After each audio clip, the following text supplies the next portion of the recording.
Yo, yo, yo, yo. What up, what up, what up? What is up? Top of the morning. Top of the morning. What up, OC? What up, Cold Word? Ward? I want to say Cold Word. um, what's going on? What's going on? Y'all know how we do. Getting ready for the wake and bake vibes. Gotta wait for the fellas to get up in here. You know what I'm saying? Um, so I was loading up the Jumbo Trizzy, the Jumbotron.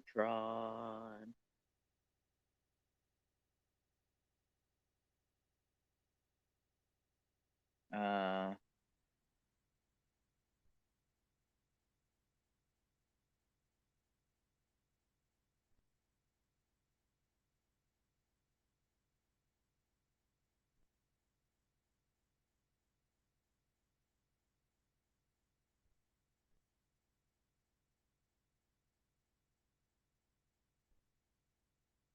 all right, all right. I don't even know what we'll be talking about today. He says we will be having hyper focus in the space today. Oh no, no, that's the art. That's not, my bad, my bad. Hey, my chat bubble's back. Well, since nobody wants to talk to me, I'm gonna play some music. Let's see. So we got Jake here. Jake, what up, kid? What up, son? Is it easy to find me? I might be I might be I might be shadow banned. Might be shadow It banned. still got you on timeout? Don't look like it. Nah, nah. I ain't on timeout. I released the beat, as Jenna said. I released the beast when I came out of timeout. You go look at my feed, you will see. I just I just saw Sulola is uh giving away NFT. The what? I said Sulola, she's giving away NFTs. Oh, they Ethereum in it. Yeah, Have fun. hopefully I get it. You know what I'm gonna do with it.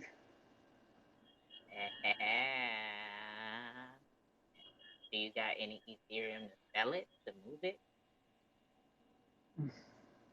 Uh, I didn't think about that. Oh, I mean, uh, to sell it, you need to put it to freaking put it up for sale. Really? yeah. You gotta have gas to move it, bro. Oh, sucks. Well, You gotta move it free, bro. hopefully she gave me one. I mean, she liked the tweet. That don't mean you I don't got it. know. I Uh, didn't know step 8 was open either. oh yeah. I haven't taken it. I want them. I want my tweets to sit up there for a second before I start listening down the line. Oh, I see it.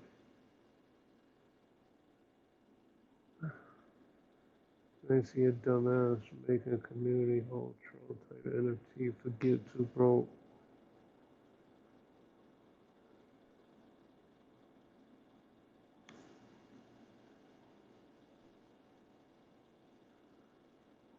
Yeah,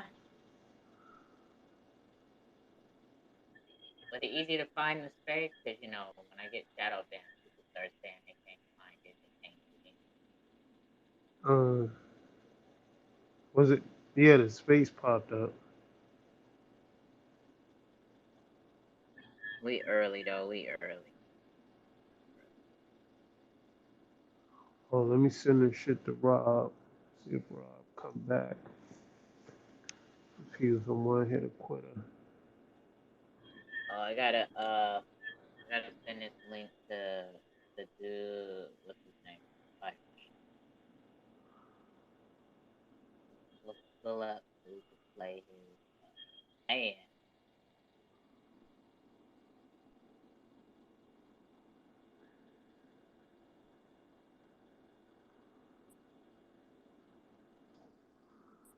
Yeah, yeah, yeah. Huh. Yeah. Lost Start is back. OC Lost Art. We got Cold War in the house. OC Lost Start. Yeah. Um. Yeah, yeah, yeah, yeah, yeah. All right, these headphones.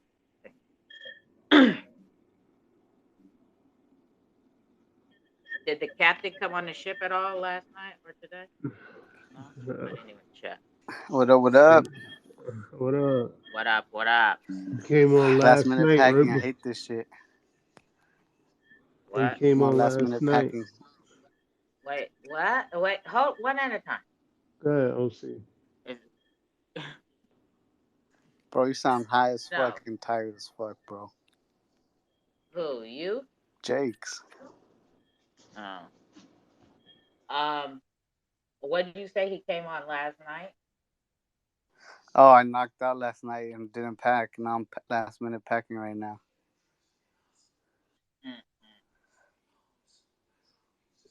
Mm. Now, Jake, you said he came on last night. Who came Yeah, on last yeah. night? You was in there when he was on with. Was I? Yeah. Oh, okay. So He, he didn't come back after that. nah, I left before you. Oh, okay. What were you guys talking about? We're talking about pirate shit. About the pirate ship? Pirate shit. Yeah, man. Oh, FKM. That's all you're gonna hear about for till Monday. Hey, hey guys, I want all of y'all to donate your PFP mistake to me, alright? What Please. PFP mistake? What? Because you get one correction if you hold that PFP for the rally, right? So when you guys get all your shit correct, I want y'all to say, "Hey, give my mistake +1 to OC." That ain't how If FKM if works. if it works like that, yeah, right. It'd be nice. That, I really don't nah, want to bro. do the steps when I'm over there. That ain't how the shit I want to get some of Cyber's bag in the tavern.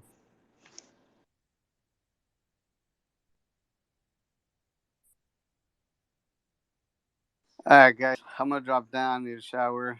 I'll be listening in the back. Have a good show. Uh, where you going? Fuck that shower. Just you be alright. You don't stink that bad. Be cool. I'm packing and getting ready to leave for Vegas. I'm already like behind and shit. I really hate stressing about shit. Yeah, but you ain't flying though. Yeah, yeah, I'm flying. I gotta make my airplane. You said you was driving. I was, but then I look at the cost and it's only 135 round trip with the bags. Would you rather stand online and go through that TSA bullshit? I I'd hear rather you. stand in line for an hour than fucking drive 4 hours there and back. Yeah. I mean that makes logical sense to me. Uh, I hear you. And I can drink on the way there, just I relax. guess. I guess. And, I still and even let have the breakfast or lunch. Fuck. yeah, you pay like $80 for airport breakfast, no doubt. All right, do what works for you.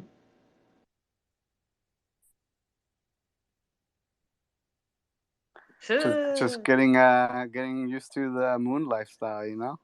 Nah, I hear that. $80 breakfast, $130 round trip, $200. Get you fucking a shot glass full of water on the flight. You gotta get the sparkling kind, the bubbly kind of water. Oh, that's just nasty. Yeah. All right. I hear All right, you. guys, I'm gonna get going. I'll be in the back. Enjoy. Enjoy. Yo, What up? What up? JN. What up? well, man, you guys are doing these spaces. I'm at work, so I can't really talk, but I just wanted to say hello to everybody. It's been a minute. What's up, good brother? What's going on? What up? What up? What up? Sean, what's going on? Nothing, man. How you Ain't you doing? around? Just at work. Well, you Another, gonna catch a vibe today. Today's the music day. Okay, cool. Wake and bake vibe. We gonna be another nice playing day in a the little. South. Oh We're man. gonna be playing a little bit of music All right. Well, and talking about music and music NFTs. okay, cool. Well, I'm gonna listen in, but shout out to everybody. For sure. Good seeing you, bro. Good seeing you. Hope all is well your All right, way, bro. homie. Hope all is well. All right. Peace. We'll shout you out just listening in the background. What up, Unity? What up, R6, JN? What's going on with y'all? What's up with the crew? Sure. Excuse me. Unity was pumped. He's ready to go. You ready to go? Tell me when to go. Tell me when to go. Go time. You feel me? Let's go. Um, what else? Uh, they got the track of the week loaded up. I got on our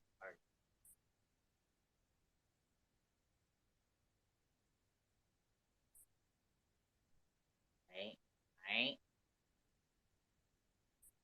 here. What else y'all want to talk about? All right, y'all not talking about like Nah, what you gonna set it off with? blaming conversation or the music. Nah, I meant What? not that, not that. Whoa, hold on. It's on the phone that I'm doing the space call on. My bad. Hold on.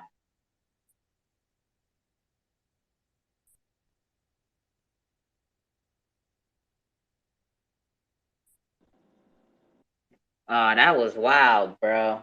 Where's my other phone? Oh, right here. That was hella wild. That's the TV alert. Nah, man, they doing some type of emergency testing or some shit. It said they sent me a thing that said a message said they were doing emergency testing in this county or something. Yeah, they normally do that on TV. Yeah, no, I've had it before on the phones.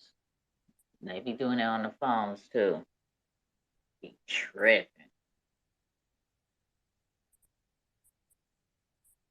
I'm getting a little bit of feedback. Is there feedback coming in? Nah, On here. Y'all heard Alright. about the CQR finance yet? I just scrolled through and seen it. No, I haven't heard I'll about that. post What it up is and it? nah. show y'all. He sound like he just rolled out of Yeah, bed. yeah. Yeah, I did. Yeah, I did. I did. You got work today? What do you do for your birthday? We haven't heard from you that much. Huh? Huh? Yeah, I got work today. I didn't do anything for my birthday. Just sat at home, play video games. Oh man, Fucking happy grown belated. up birthdays suck, huh? Right. They ain't as fun as they used to be. You go to Six Flags. You didn't throw a birthday party? No. It Oh doesn't look. man. I don't see how I can post it up to the top on here now. Yeah, you gotta do the tweet. You gotta share it. It has to be a tweet. Yeah. Oh, yeah. Okay. Yeah, you're right. I was trying to share a profile. Oh. You know, you gotta share the tweet. Gotta share the tweet. Tweet dee da lee lee lee lee lee dee dee. Share the tweet. Um, who's this? We got 808 in the house. 808, what's great? 808 and heartbreaks. Look at you! You look at you guys, scallywags, you guys, skull and bones. How you guys doing? Good. How about you? What's going on? Chilling. Just doing. That's about it. Yeah. There it goes. I got it up there now. Yeah.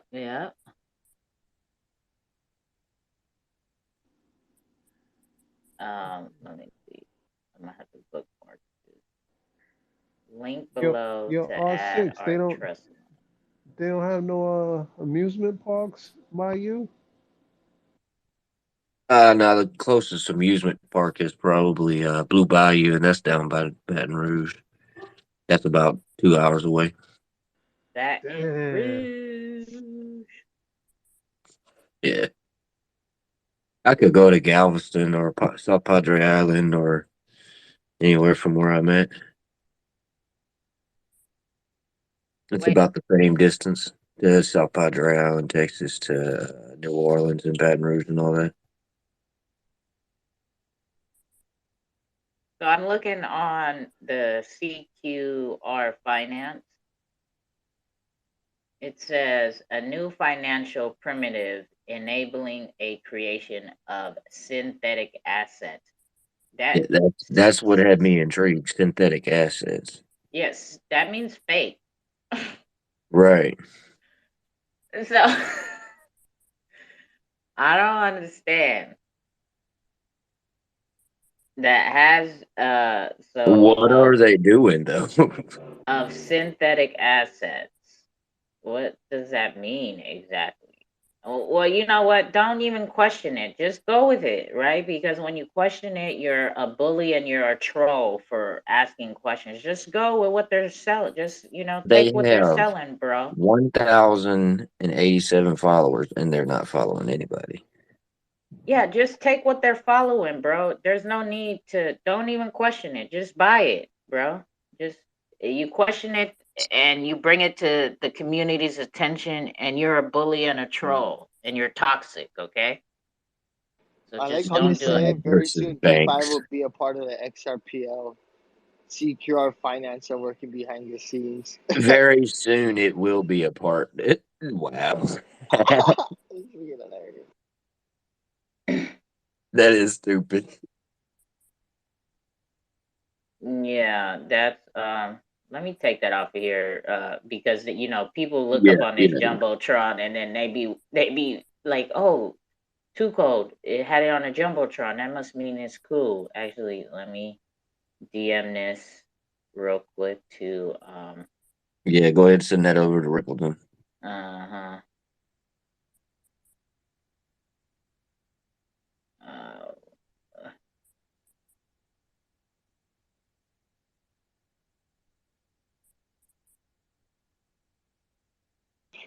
Me, I always do that. I always check all of their freaking issuing wallets. You find out some pretty crazy stuff, man. It's hilarious. Yeah, but if you tell people, then that means you're no good. You're no good for doing that. Okay, because yeah, your opinions are FUD. Yeah. And sometimes it don't even be opinions. You have facts and proof to go behind with what you're talking about, and you're still being a bully and toxic for showing proof. So I don't know. Yeah, I've been reading Rippleton's threads on the sologenic shit, and it's pretty funny.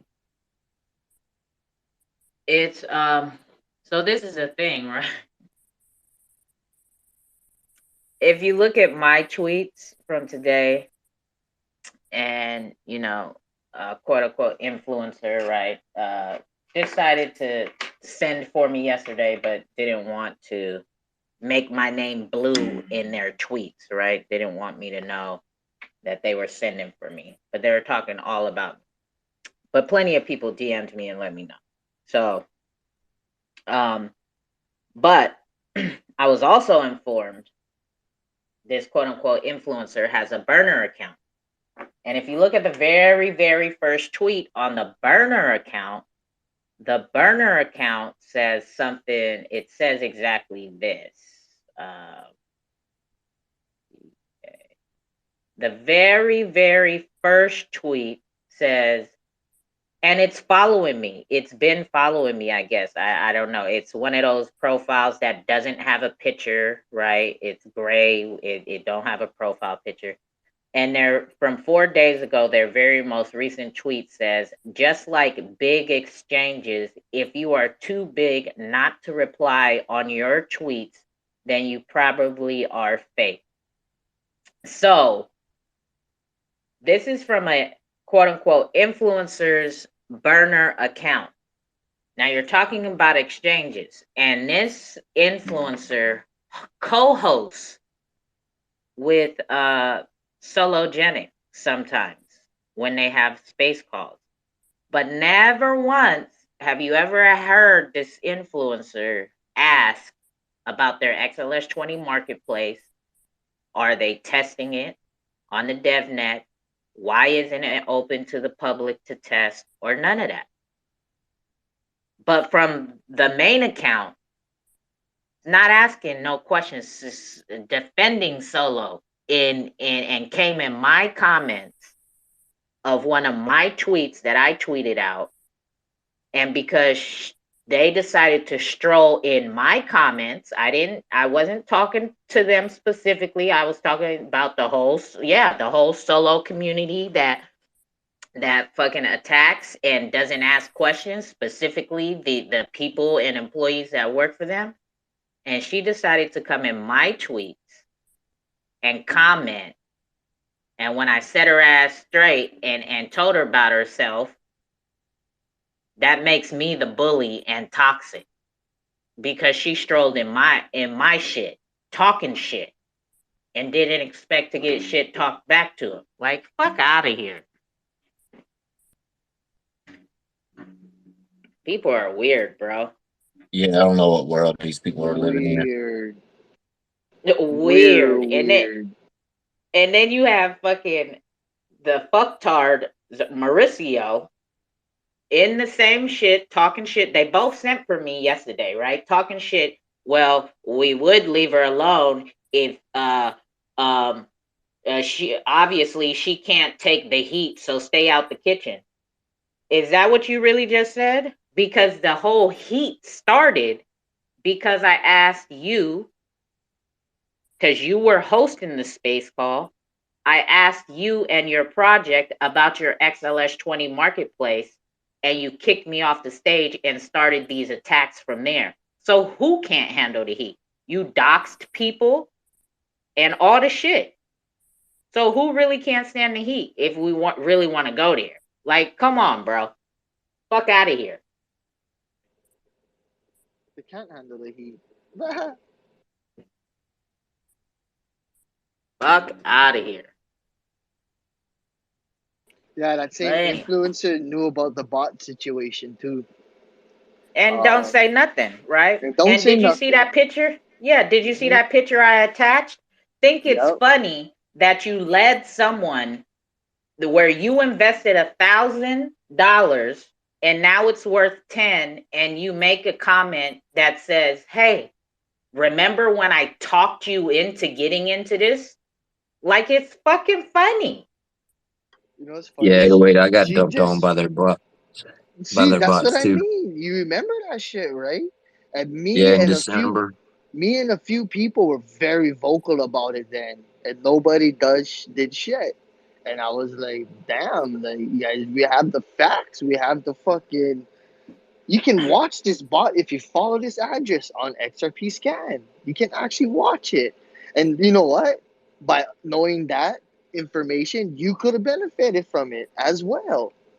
Know what I mean? Instead of using you like in a sense, I looked at it as turning their bot against themselves. That's what I did.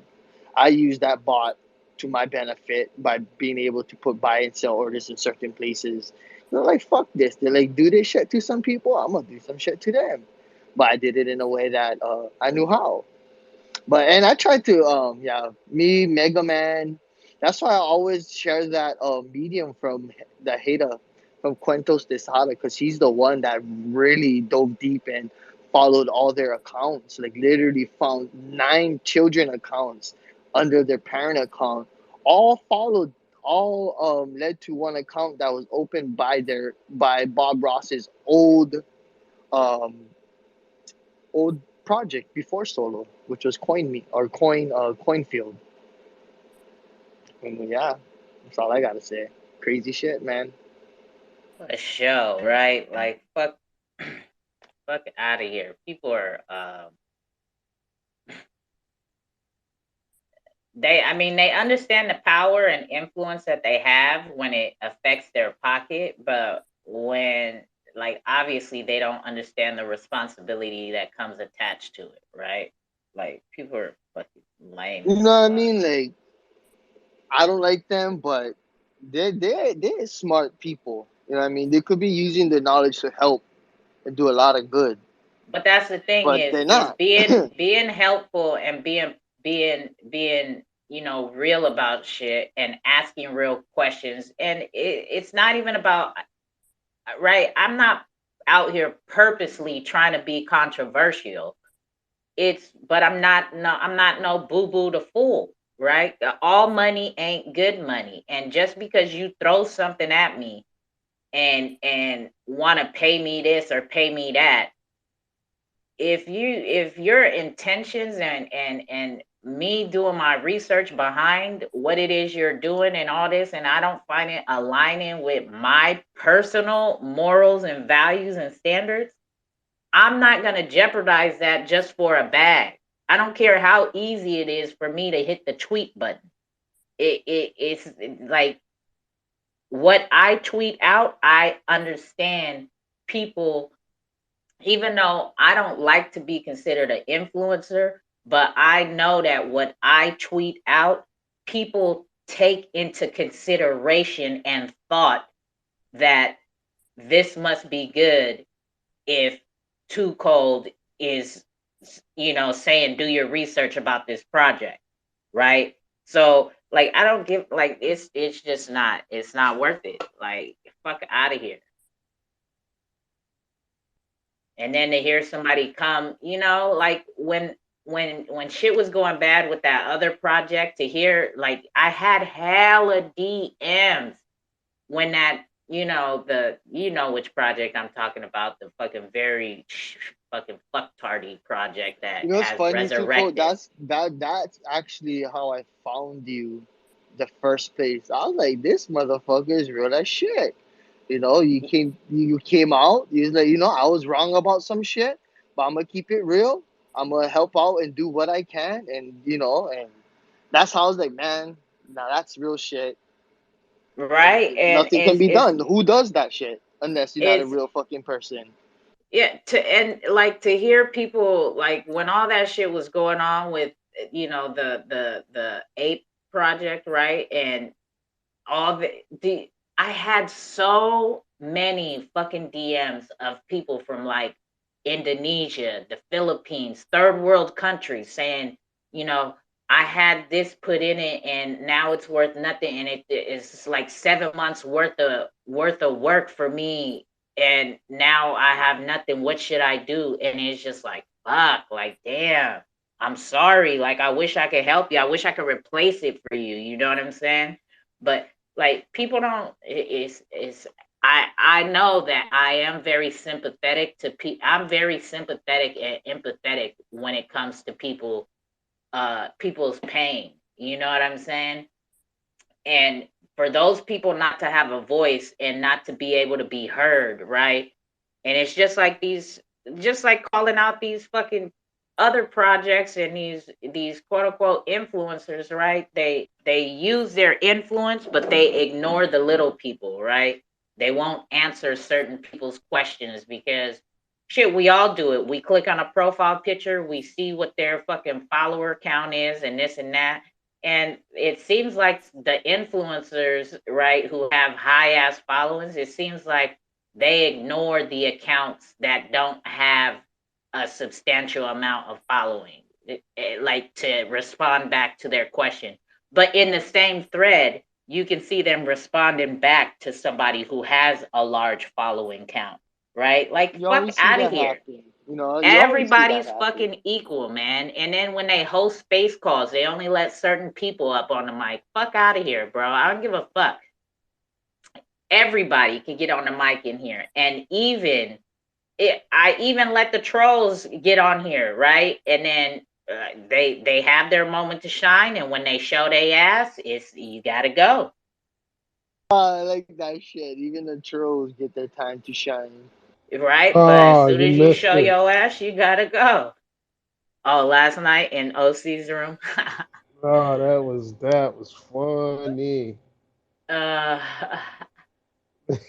uh, she got the Darth Vader voice and said, "Ah, my because he mic kept is trying to talk. louder than yours." Yeah, he kept trying to talk and say stupid shit like "go hang yourself" and "fuck your mom" and you know the N word and all this and all that. Like, shut up, like a clown. Like what though? Like some people is just people, man. Yeah, people are weird, man. People are weird. People do. The saying is true. Do something strange for a little change. Straight up. Straight up. They think all money is good money, and that ain't how the world works. By no way means necessary at all. What up, Kamikaze, my guy? What up? Hey, what's good? What's good? Kamikaze. Let me in the building. Oh, I see Lemmy Hey, down there. What up, can you hear me, Lemmy? guys? Barely. You gotta speak up. All right, hold up. I'll be back. Just give me a few seconds. I'll be back. Give No, me once you so I leave can out the just front door, you can't like come back in. just give me a few seconds. No, If you no, come no. back with some bars, bro, No few seconds. Once you leave, you can't come back. You have to stay right there. come back with them bars though. That's what you got to come back with. Ah. All right, let's get this thing started. We got the fellas, they have arrived. We're 5 minutes behind. Let's get this thing started. Let's get tuned in. Y'all know how it goes down. We are about to get rolling with the Wake and Bake vibes. So if you haven't already, go ahead and retweet the room out. Let everybody know that we are here and we are about to get the Wake and Bake vibes started. Um, please help retweet the room out. I think I got shadow banned yesterday because I got sent to Twitter jail.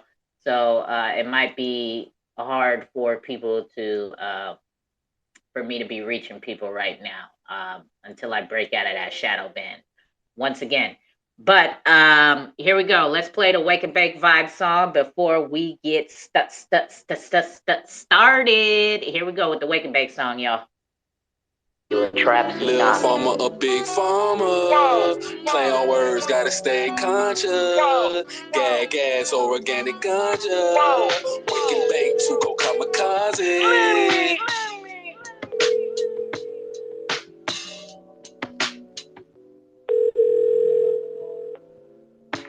What's up? It's the Wake and Bake. Too Cold and Gorilla J. Let me and Kamikaze bringing the vibes. So pull up, cause we live.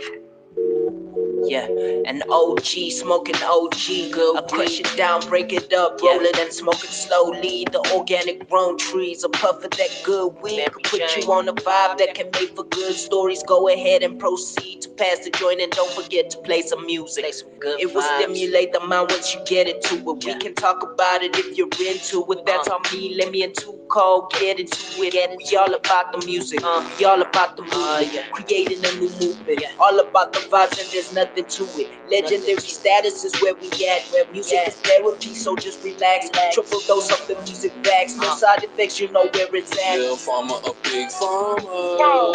Play on words, gotta stay conscious. Yeah, gas, organic ganja. Wake and bake, two kamikaze. Little farmer, a big farmer. Play on words, gotta stay conscious. Gas, organic ganja. Wake and bake, two kamikaze. We the ball like Pearl Harbor, Coach Carter. Crypto Jace, X-rated, we grind harder. Then the clips, Lil Wayne and Dre. Xrp a reject, they can't relate. Family matters, they used to call me Steve Urkel with my suspenders on and my bug tee. Sober knew the shawty and I was bug weed. Blood type diet, guess I'm a little farmer. Big farmer, still killing off the masses. Wake and bake, every episode a classic. I prefer a real body over a plastic. So now muse, we been trying to get the trapping. Little farmer, a big farmer. Play on words, gotta stay conscious. Gas, organic ganja. Wake and bake, two kamikaze. Little farmer, a big farmer. Play on words, gotta stay conscious. Gas, organic ganja. Wake and bake, two kamikaze.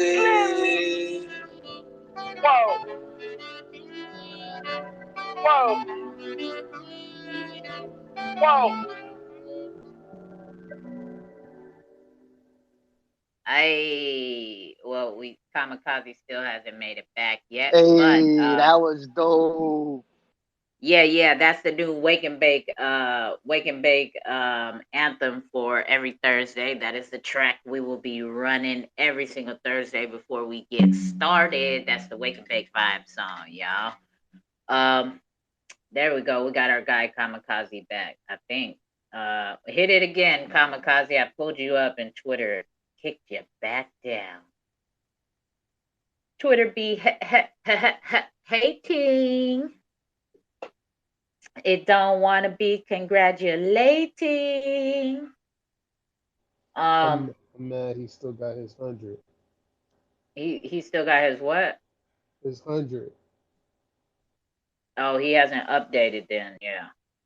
Oh, but somebody said they had got their 100 back the other night. They said they had 2 rosy emojis. Lemmy got his 100 back too. Ain't that some bullshit? Yeah, that shit wild. I just seen this shit. What's good, y'all? What's up? What's going on? Yeah. Oh, R6 got it too. Yeah, I think the iPhone must have updated Twitter or some shit because I got the fist. I got the thumbs up, thumbs down. I got claps. I got laughs. Wait, hold on. Wait, I'm gonna show you what I got. I'm gonna show you what I got. Don't tell me you got the clap. That's nasty. That's I got the TI. Look what I got. I got the TI. Look what I got for real. Trap music. Yeah.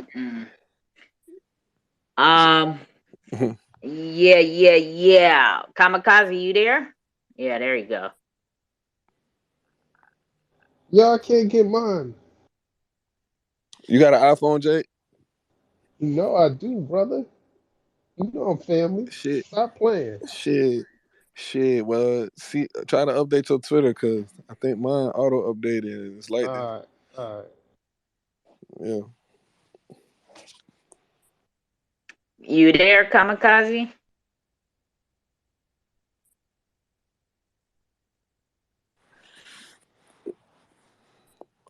Hey, what's good? What's good, guys? Can you hear me now? Is everything good? Yeah, that sounds better. All right, bet. I might be having network problems, so bear with me. But yeah, what's good, everybody? Hope everyone's good. Hope everyone's having a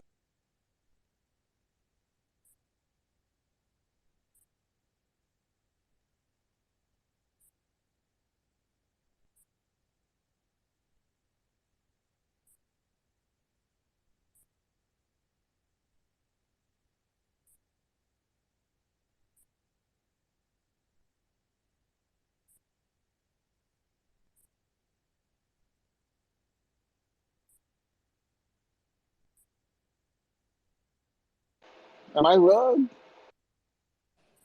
Yeah, it just went like silent, right? Yeah, I'm like, damn, am I wrong Yeah, no, too? I think that was him. I thought it was me because I switched phones too. I'm like, what the fuck just happened here? Yeah, but now you got feedback. So Yeah, I'm gonna switch back. Hold on.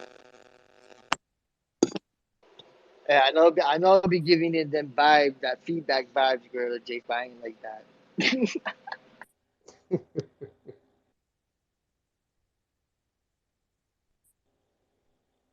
yo, it says my damn, it says my phone is it says my Twitter's updated though. Still don't see the Well, shit. then your iPhone sucks, bro. Oh, hating from the sideline. Kamikaze, on one phone it said he was connecting. It looked like he got rugged. On this one it says he's still there. Let me kick him out. He's probably stuck. Let me drop him down from speaker. He's probably stuck in the matrix. You're like some secret agent, yeah, with a burner phone. Right? App here lately. Huh? So I've been having to force close the app here Yeah, lately. it's the Twitter space has been tripping. Yeah, mm. Yeah, it's ever since they updated. I think it's been like a good couple of weeks since they updated. Look, I removed him from speaker and he's still up here. Come on. See that too. He's like full on holding on. I ain't going nowhere. Hey, you probably gonna have to restart your phone or something, Kamikaze. I can't even remove you from speakers so that you could try to come back up. Yeah, I was restarting my phone and all kinds of shit like that, but I finally realized like you don't have to do that. You can just go and force close the app. Maybe clear the cache too. The cache in there in the storage space.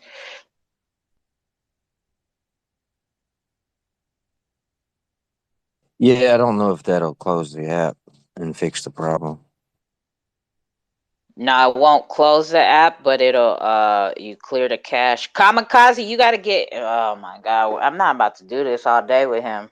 You gotta like You get can't. out, like restart the phone, something. Hear us. I switched phones. I can't remove him from speaker or none of that. If I remove him from the room, he ain't gonna be able to get back in. So I don't know. He's like stuck. Wow, Twitter is fucking terrible. So what else can we talk about? What up, Dan? I see you down there, my guy. What's going on? Um, well, I guess we wait for him. I don't know. It's not Jake's try to remove him from a speaker because it is not working on my end.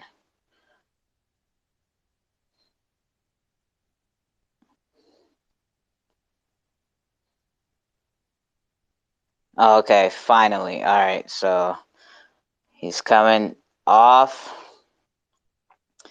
And he's gonna have to re-jump back in.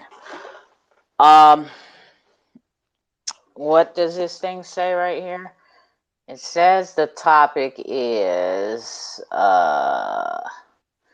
today we'll be speaking about the quality of music and how music has become shorter in length. Does the audience have a shorter attention span or is it the artist's fault? So let's start it off like that. What do y'all think? I think it's the artist's fault. My You know what's wild about my that? I like go ahead. no. I just think like because you said like how the music is shorter. I remember when I used to burn CDs, songs used to be like 4 minutes long and longer. I remember one song called "Split Mood" that was like 17 minutes long almost. Yeah, for me, yeah, I think it's the artist's fault, right? That have cut back their music. And even if it is like a 2 or 3 minute song, you probably get like 30 minutes to 1 minute of lyrics, and then you get the rest of the whole song broke up in chorus and hook, just repeated over and over and over. So the content and the substance is definitely a lot shorter, regardless of how long the song is. That's my personal opinion. I'm with you on that though. Like it's more, yeah. B, you got more of hooks than I wouldn't even give them choruses. They're just saying catchphrases. Not like how some of the music that was coming out before actually had, you know, what I mean, they had bars, they had music, they had lyrics, which a lot has changed since those days, man. Not saying those kinds of music ain't out there. There is, but a lot shorter. Yeah, I no, mean, like, and you gotta dig, you gotta dig in the crates for that type of music, right? yeah. And it's very, it's especially what's on the radio, right? You're gonna hear a lot more chorus and hooky songs, right? That's just repeated, repeated, repeated, and not so, whether it's a R&B song or a quote unquote hip hop or rap song. The chorus and the hook is the main part of the music now versus before, where the lyrics were the main part and the chorus, just it just gave it that little extra kick. But now it's like music depends on that chorus and hook, and the lyrics can be ass wipe behind it, right? You know what's wild about, you can put that exact logic to people's fucking financial and crypto shit. It's weird. People's just weird how to think like that, and how it is nowadays. You know what I mean? Like with how you explain with the music industry and the songs, and how they made a small part of it important, but the main focus of a song, which comes from the lyrics, is not as important where it used to be, and it should still be. And like how you said, like the chorus, yeah, is meant to highlight the all the lyrics and connect them all together by, using those catchphrases. Nowadays, like people invest in catchphrases, metaverse, NFTs, this and that. You know what I mean? It's crazy. Oh yeah, oh yeah. Lemmy, how about you? I think I think all across the board, everybody could be at fault because I heard you say the radio, has been you accuse the radio of playing the short songs and all of that, and then the listener itself has adapted to it. They accepted it. They've accepted the shorter songs now. When you in the club or shit, just all across the board with everything, everybody got a short attention span. Even with social media, all these videos is 1 minute. Ain't nobody sitting down watching full music videos no more. You don't see full music videos like that no more. Motherfuckers get a gist of the music video off Instagram. They just want to see the clip. You know what I'm saying? And then I believe in the evolution of everything. There's an evolution to everything. So like that time period for a longer song might have phased out. You know what I'm saying? Like people just want you to get to the point now. They want you to get your point across in a certain amount of time. And you know, everybody might be at blame. The artist, the listener, shit, the But outlets. how is the listener to blame when the listener, they can't do nothing about it? I mean, yeah, they could protest it, right, with their wallet, right, and their dollars, by not purchasing or holding their like back or whatever. But it's the artist that's putting everything out. If the artist put out longer content, then we would watch it or listen to it, right? Like we don't control what gets put on the radio or none of that. But does the artist control what gets put on the radio for them? Or are the people that represent the artist? You know what I mean? Like sometimes it could be in the contract with the publisher and the the record deals they have. Hold on, hold on, Like hold it on. I'm gets gonna answer. I'm gonna answer crazy. the question. I'm gonna answer the question. You don't see nobody I don't see nobody protesting it. I don't see nobody speaking out against it. It's not nobody speaking out against it like in droves and numbers. It's like been an acceptance to it somewhat. So it's like I haven't it's not, nobody, it hasn't been any huge rallies or, shit. It's just a topic that Kamikaze just brought up and we talking about it. Like, she I've even accepted it. It's been to the point, I it's some songs where I make three verses because the type of song that I'm making. If it's like a song with on a Kamikaze beat where it's boom bap, then yeah, them shit deserve three verses. But if it's like some trap beat, it's like it's almost like these songs have established their own. They've been categorized, like stereotyped already. Like a trap song probably gonna be two verses. You're gonna get them hooks. You won't even get a bridge no more. Like you used to get a bridge on tracks, but I feel like that's why a lot of songs ain't as long no more, because nobody used to really do bridges like that no more. They don't really get into the track. They don't really get into it like they once did. It's just like, that's what I'm saying. It's like the evolution of music. I ain't saying it's wrong. It's just like what it's become with the evolution of music, like just how it evolved. You know what I'm saying? Yeah, I agree with what you're saying. Um, you know what? I think that Can barely Can hear you. barely hear you. Damn it. This is so bad, yo. Is it all good now? Nope. Nope. Oh man. Turn your volume up or something. And yeah, I'm shadow banned. He Kamikaze just said he can't. I sent him the link to the space call to his Kamikaze account. He says it says unable to fetch space. Yo, So can you hear me? Is it all good now? yeah, I Yeah, guess. I I mean, guess. I mean, yeah, I guess we have to stick with this. So what Lemmy was saying when he mentioned music videos being shorter, or videos content nowadays is even directed to be shorter. Like, we seeing Instagram reels, we seeing stories, they 10 to 15 seconds. It started with Vine. Even that's when I started to see that, whoa, we starting to get short attention span.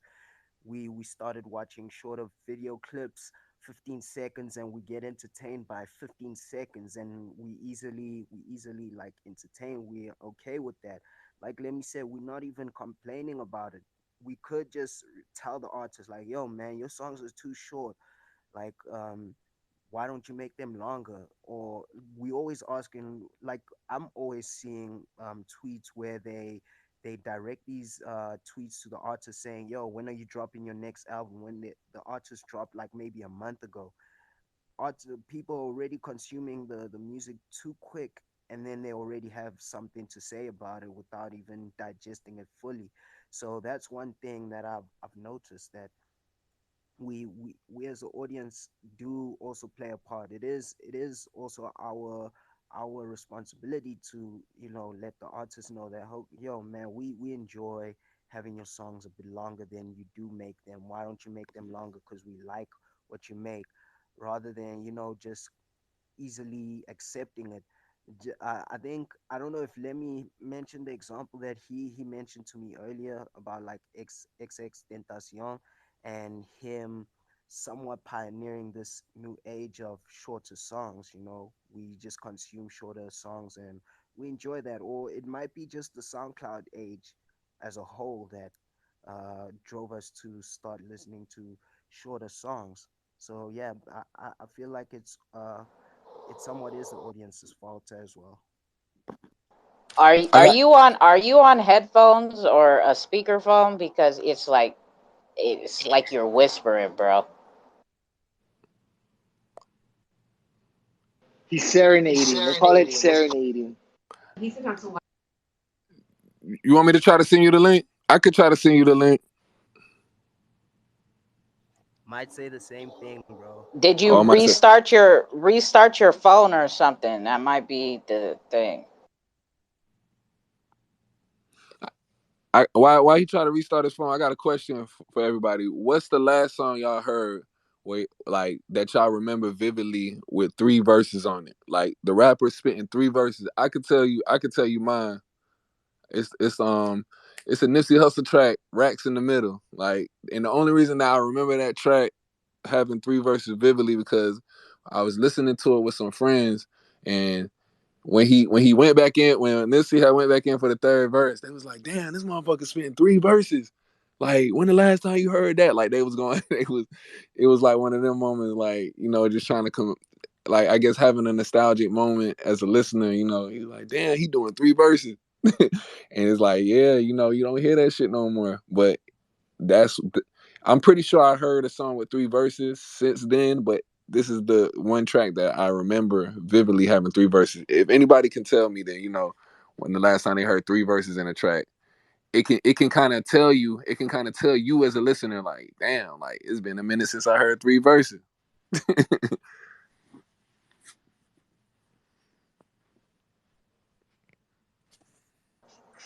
Yeah, like I said, those type of songs you got to dig in the crate, right? You're definitely not gonna hear that shit on the radio airwaves, pumping out 3 verses to one song, because they gonna hurry up and jump into the next song.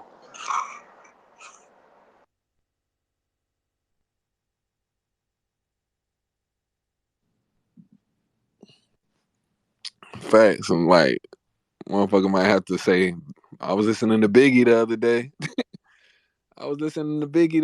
And I heard 3 verses. Shit. He ain't gonna hear that shit with none of these artists. You're not gonna hear that.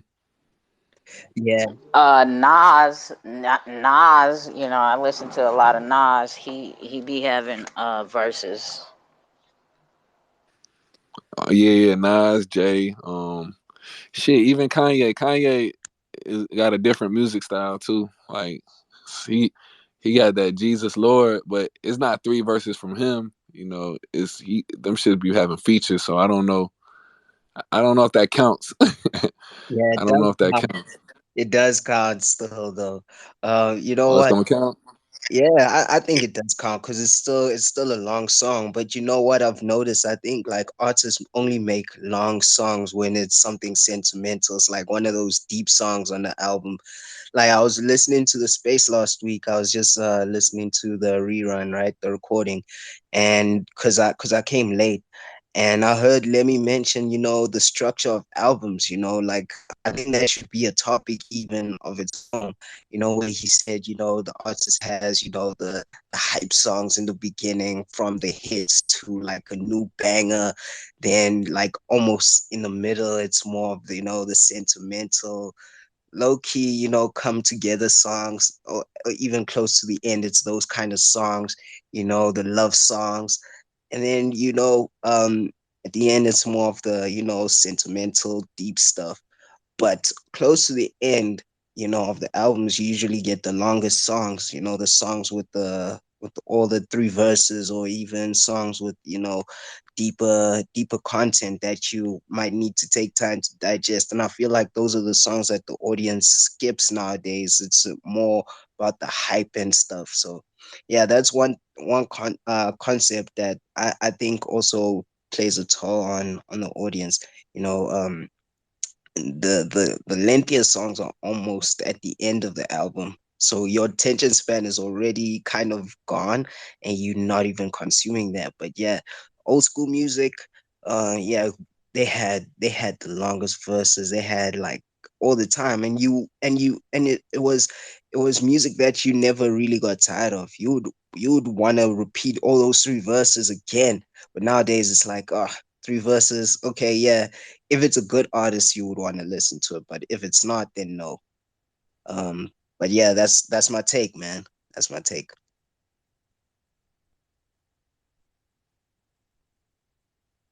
Anybody else want to chime in on the topic? Yeah, Jakes, where you at? Wake your ass up.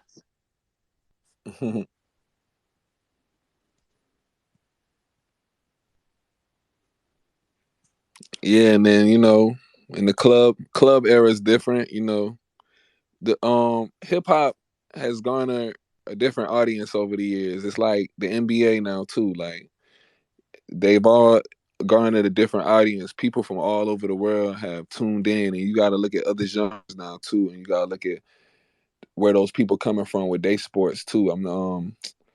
These other genres, some of these songs ain't really that long. Like the pop songs, them dance electro songs, not really that long. Like, and then you in the club, this younger generation is different now. Like, it's like, all right, you got your point across, time to go to the next track. It's almost like life now. Like life all across the board has just gone to the whole different, like the attention span is just short all across the board. So music gonna fall into place too.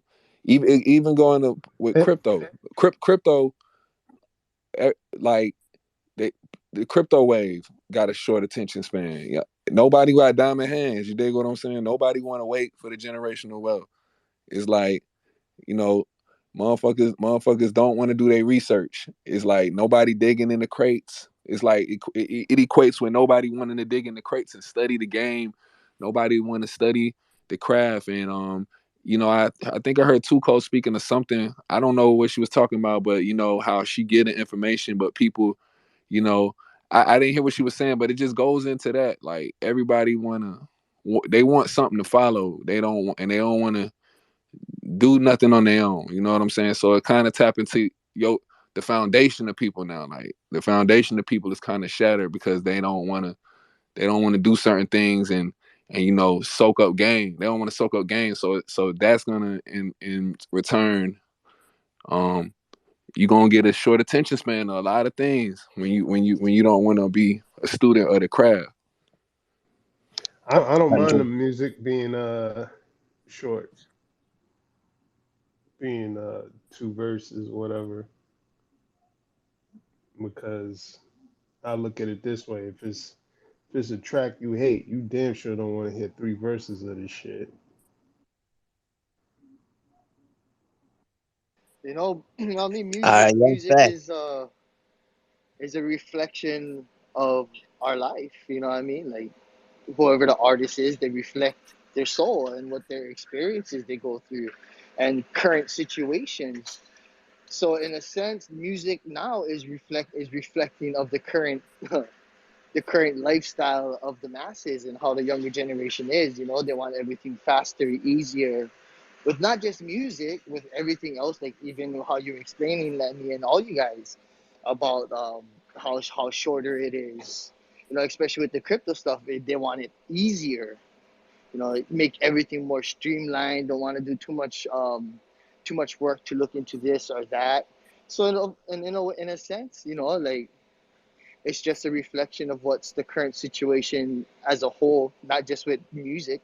With it ties into everything else. Like music is a part of our life, and it's crazy how it correlates with all of this and how it shows that. And Yeah, the you know further, what? uh, Um, there's uh, something that I was thinking of, like what when you were speaking. Yeah, music is somewhat like our soundtrack, right? Like Tuco said last week, also in the space. Um, Music can be a soundtrack to our lives. So we do choose the songs that we gravitate towards. But the one thing I've noticed also is that like social media is making us choose certain parts of a song, uh and only gravitate towards that part of the song. Like, TikToks, you select like maybe a small snippet of a song, and then it becomes uh a hit because of that small snippet. But people wouldn't listen to the full song. They would just want to hear that snippet and know where that snippet came from, and then just let go of the song. That's something that I'm seeing right now. So it is based on our attention spans. 100%, we definitely choose that. It is a stage where we now just want things to be easier to digest. Like I said, it's more fast food music now, than ever. We just consuming the music, and then we just throw it out. quickly. So yeah, that's an aspect also that we don't take into consideration. But there is music that is still long, like the dance music, like the music that we listen to in the clubs, because the DJs play songs that are more vibey, and you can vibe to songs like house songs for a long time, because it's more about the energy and it's not about the lyrics too much. Because like if we are talking about like real music that people digest, the nowadays with hip hop, the reason why the songs are short is because there's not too much substance in the lyrics anymore, so they can't really talk about the same thing for 5 minutes tops. They can't talk about those kind of things in three verses. They can only speak about all this the same stuff in two verses and then just let it go. So yeah, it also is based on the content. Even R&B songs too, like it's more derogatory now. It's no more about love and finding you know a relationship. Everyone's toxic now. And you can't really talk about toxicity too much for like 5 7 minutes, three verses, so they make it shorter. That's one thing I've noticed. I saw Hey, someone had their hand up, extra attacker. Yes, sir. Yes, sir. Thank you guys for having me in the space. Shout out to Cole, Lemmy, everybody in the space. I just real looked at the title and saw Lemmy talking about just the state of music and things, and I have some very close ties to some DJs and guys in the music industry, and just listening to the conversation and everything you guys are saying is spot on. And I think one perspective that we have to look at also is what it takes for the artist to create these songs, because a lot of these songs, they're 3 and 4 minutes long that we want to hear, but that's a lot of content to sift through and to go back to really get your point across. Like, if we look at J. Cole, right, he's one of the only artists that has sold out tours, world dates, but never has had what, more than two Billboard hits. So when we look at the climate of, like what we said, with the instant gratification, the TikToks, the YouTubes, and how the evolution of that is, and being in the clubs and seeing you can only play 30 seconds of a song that's on TikTok, as opposed to the whole 3 minute song or 2 minute songs. I remember specifically one song. Y'all remember the Trinidad James All Gold Everything? That song literally had a hook, one verse, and a hook, and it was one of the biggest songs in the world because it was the energy and the vibe. And when we understand, also we got to look at how that affects the economy. See, music and DJs and all this, it all ties into the economy, because we're in a bad economy, we're in a recession. People want to dance more. They don't want to process information. They want to go there. They want to drink. They want to enjoy their time. yo, So I they said that. I said Alcohol that is last music. week, bro. Yep. Yep. Yeah. They want to get away from your problems. You want to dance. You want to sweat. It's all it's an ecosystem. So the music that really has more lyrical content and more thought provoking content is more for more personal use, consumer use, and we got to understand that this is a business. So when you understand the business side of it, you have to engineer your albums, your projects to satisfy all different parts of your clientele, or your fan base.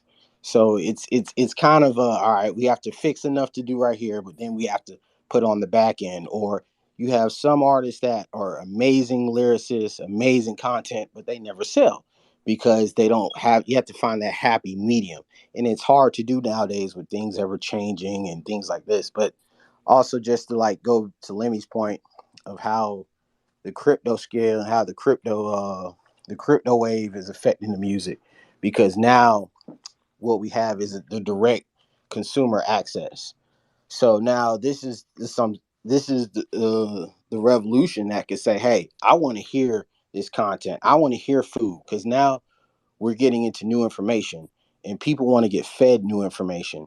And this is new information about money. See, this is no longer the chains and cars and rings and stuff. This is how to uplift and acquire this. So this is going to be a very interesting phase to see how the masses take to this music, because like Money Man and other artists, they're putting people on, like Lemmy, they're putting people on, the content to get people rich. So I think we're moving into a new phase where people are going to be open of information and they're going to receive it differently. And just thank y'all for letting me have the space. That's what's up. Yo, let me ask y'all a question. To get back on topic. Um, have you ever find yourself listening to? We was never off topic. He was addressing the topic. What are you talking No, about? I'm talking about the time length. You The straight confused me, bro. I'm like confused in the head now. I can't think straight. I Yo, just all good. Gorilla Jakes, bro. Just keep going. Don't mind too cold, man. Don't mind too cold. Just keep going. Keep going, I'm bro. just saying. just Nah, flow, just but flow. the original question was about the duration of songs. Anyway, um, see, fucked up my train of thought. Um, shit. You Come ever you on, you ever got catch it, a bro. You got it. That see, nah this is why he don't like long songs. He don't got a big attention span. nah this no what I was gonna say was you ever find yourself like listening to something and the frequency is like it, how can I explain it? It's like fucking with your brain waves or something and it's like, You oh man, I vibing, cannot bro. listen to this You song. vibing. And if the Nah, vibe is that Yeah, no, high, nah, yeah, I know what you.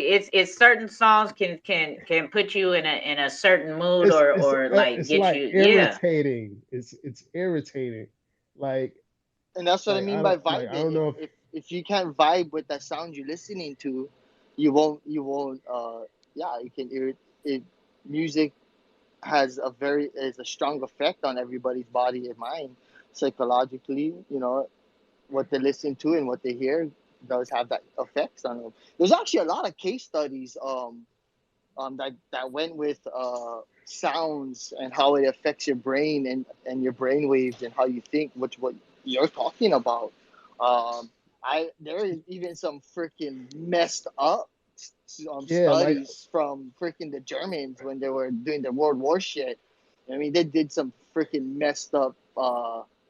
Like yeah, it was crazy. But yeah, I get what you were coming from, Gorilla. yeah, it's like like you remember and I hate listening to him too. Like Sean Paul, the fucking We Be Burning, like his voice is We so be burning, no concerning. yeah, like it's so monotone. Like I can't listen to him, bro. I can't listen to him. Are you saying that he's not a real Jamaican? Like, nah, I ain't saying That's what I that, but said. I'm just saying I can't listen to bro.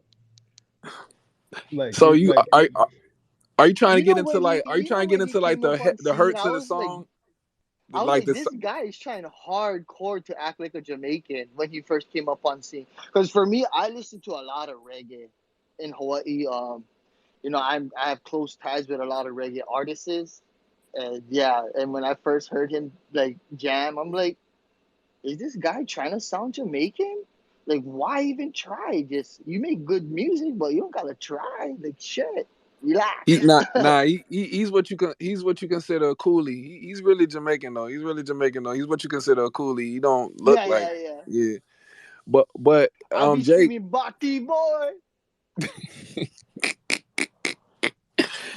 yo, Jake, you trying to get into like the science of the music, like the hertz, like the wave, like the wavelength. Like I'm trying to see where you coming from with it. yeah, like so even Rihanna too, like her shit, like after a while, like she's so monotone. It's like, oh, it's fucking irking, yo. Hmm. So what you are you trying to what you trying to dig up? What you digging up from it? Like from Uh, it all, like from those I, artists with that type of sound. that I'm so happy they don't make fucking 7-minute records, man. They from the islands. They from the islands. Oh yeah, I think yeah. Nah, that's a that's a common denominator from what I'm seeing. nah. I mean, it has nothing to do with origin. Like it really is their sound. Like they both have this. Like is no. I mean, I, Rihanna's a little different. She gives you some highs and lows, but she's still monotone. But Sean Paul is just straight. Like if you put his voice on one of those wave monitors, I swear to God, it'd probably be a straight line. So so I to make Kamikaze happy, name someone who ain't from the islands or ain't from a third world country that is that can equate to this so we can try to figure out what you're talking about. Where you coming from with it. That's a good one. I'll get back to you. You saying they I mean I kind of see what you but if we talking about length of the tracks like reggae artists those songs a lot Yeah, of those reggae. songs are short. They're not usually like long Nah, I songs. know a lot of reggae songs that's pretty long. We can go back to like Pato Bantan. We but can go but to but they saying that but it's no variety in their verses though. Like if you listen to a Bob Marley track, Bob Marley ain't really hip hop, and dancehall is like a hybrid of hip hop and a few other things. It's like a hybrid of hip hop and dance. So if we talking about reggae and then dancehall, reggae is gonna be Yeah, like it's two different gonna things. they're gonna do the hook, they're gonna do a verse, they're gonna do the hook again, and then they might just even bring that same verse back. You know what I'm saying? And but it's reggae, so it's slowed up and it'll make it long. But if it's dance hall, it's gonna be the same structure, but it's fast, and it's gonna end a little fast too, because just and it cause like and it's going to end short. yeah Nah, yeah. So a lot of the reggae music I grew up listening to was, wasn't just what you guys explained. It had a lot. Even with the lyrics that they were speaking, with the slavery that there was going on with Trinidad, even the Zimbabwe thing with Bob Marley played over there and the music he was making, down to who else I can name? Buju Banton, when he was making his music, all his lyrics was very deep into a lot of the stuff. Even with Bob Marley, when he was run up into his own house writing music, being gunned down, and stuff like that. It's nah, crazy. nobody's refuting the magnitude of their lyrics. Trust me, because I grew up on it too. Like nobody's saying that they wasn't deep or nothing like that. I'm just saying Yeah, like yeah, like the the um the verses, the first verse and the second verse, they're usually the same, or sometimes it'll be different. There's no three verses. There's no three different verses in reggae. Trust me. If you got three different verses in a reggae track, please bring it to me.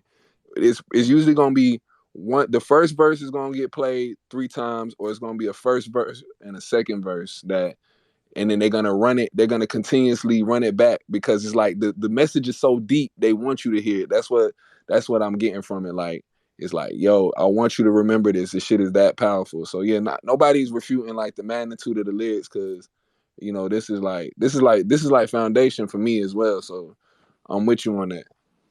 Yeah, so I guess repetition's emphasis in that case, though, since you're saying yeah, they repeat their verses, so I guess yeah, they repetition's emphasis. They want to bring that idea and put it in our head so it sticks with us. So there was a reply to the space. Tree, one of the Sono Muse artists, and one of the members um of man, I keep forgetting this project, Chorus X. Yeah, Chorus X.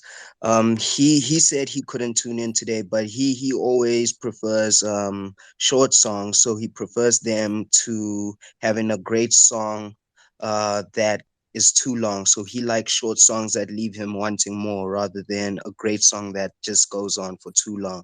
So what's your take on that? I think he kind of does have a point with that though. He I do think that yeah, some songs do deserve to stay short, And there are some great songs that are just too long that you can't really, digest for so long. You can enjoy it maybe once or twice, but you can't keep on, playing it over and over again. It all depends, but yeah, I do agree to some extent with what he said there. Um, I got another artist. Let me that I can't listen to. Fucking um, what's this dude's name? Wale. Hey, I'm I'm funny with him too though, cause he be over rapping to me. I mean, he can rap and shit, but I feel like he be like over rapping. Like it be like, damn, bro, I get it. You know that what it is? It's like it's just no. To me, it's like there's no feeling in his tone. Like it's just well, I will I no tell you feel this. you. highs, no lows, no. I'll tell you this. Whenever he got a hit, whenever Wale got a hit is featured with somebody, I'll tell you that he's a straight up lyricist because on his hooks, he got somebody that's really singing. It's like he don't got that soul to do his own hook. You know what I'm saying? Like he can't even try to stretch his voice if he wanted to. It's like the his boss is gonna be like, nah, we need to get Jeremiah in for that Lotus Flower. Who did Lotus Flower on Miguel, I think, and he had Jeremiah on one of the other shits. Right, He right, had Roscoe Dash, No Hands, so he will never right. if it's a hit song, he will never do the hook. I bet you money on that. He ain't never did the hook, so you got a point with that. Yeah, you kind of, yeah, that's a good take there, man. For sure. But Wale, yeah, he's dope though. No lie. Well, we have, I think we could segue to, playing music. Um, we have the artist, an artist from Sono Muse, from the platform here, goes by the name of Hyperfocus. His name's Michael. He's at the bottom. Michael, if you could request and come through for a he, chat. he, he's up. He's What's up. up? Hey, okay, yo, how you doing, Michael? Doing well. How about yourself? We great, we great. So yeah, do you have anything to say before we, go into the music? Do you have anything to speak on about like the topic? Um, and we'll go to like speaking about you and your music after we play a song. But do you have anything to say about like music in general? Since you make dance music, electronic music, it's usually longer. What's your take on music nowadays and the audience having a shorter attention span? I absolutely agree with it. With trance music, you don't really have that much vocals. You can, um, so you have to turn around and put the audience into emotions, bring those out, um, make it more of a feel without words, and that's that's one of the hardest things on trance music, dance music. Is just trying to get them into an experience instead of catering to separate people's emotions, if that makes any sense. Yeah, 100%. I agree. I tend to gravitate towards music without lyrics nowadays. I especially like dance music because of the different frequencies they have in the music. You may not know it, but like yeah, there's so many different frequencies and vibrations that come from like a trance song or even like electronic music. That puts you in that puts you in that vibe, brings certain type of energy out. So yeah, people can tend to listen to a song like let's say a trance beat or a song that is over 10 minutes, they can have that on repeat for a long time because of the energy and the vibes that come out from it, rather than a song with lyrics, because the lyrics can also, you know the lyrics might not suit the beat, or the vibrations of the instruments that are being played. There might be a lower vibration in the lyrics but a high vibrational beat, and that could clash, and that's what could cause a song to not be liked, or the attention span of the listener to not listen to it for a long time. That's my take. I do think that there are some songs where, like, the artist has a high vibrational lyrics, but then the beat could be low vibrational, and that sometimes is with R&B and trap soul, all those kind of things that we have in now, where we have these love songs or songs that speak about positivity over hardcore beats. So yeah, it's a double-edged sword though, but yeah. um Too Cold, do you have the song up? Do you have it ready? Yeah, yeah, yeah. Um, who is he again? Hype Beast. Hyperfocus, yeah. Hyperfocus, the song is called Impulsivity. Okay, yeah. Here we go. Impulsivity by Hyperfocus, coming off of the Sonar Muse platform, streaming platform. So here we go.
All right, too cold. Yeah, I think since the song is quite a bit long, and we speaking about that, right? Can't really play the whole song for now, but that was Impulsivity by Hyperfocus. Um, that song is one of my favorites. I like, you know what? I honestly like the second half. I like the second half. It's one of those one of those vibes. It just it starts off like, with the piano and everything. I know the audience right now, the listeners, most of them haven't heard it on the platform.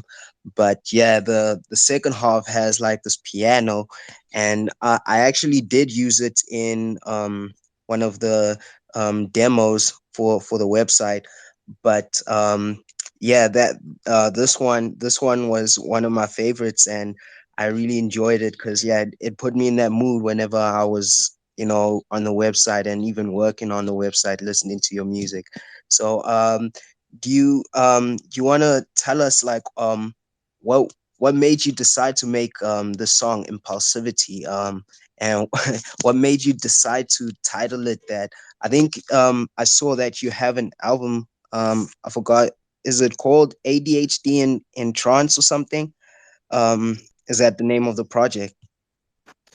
It's the name of a project. I think I like the the name for the album. So I was diagnosed with ADHD about 4 years ago. I always knew I had it.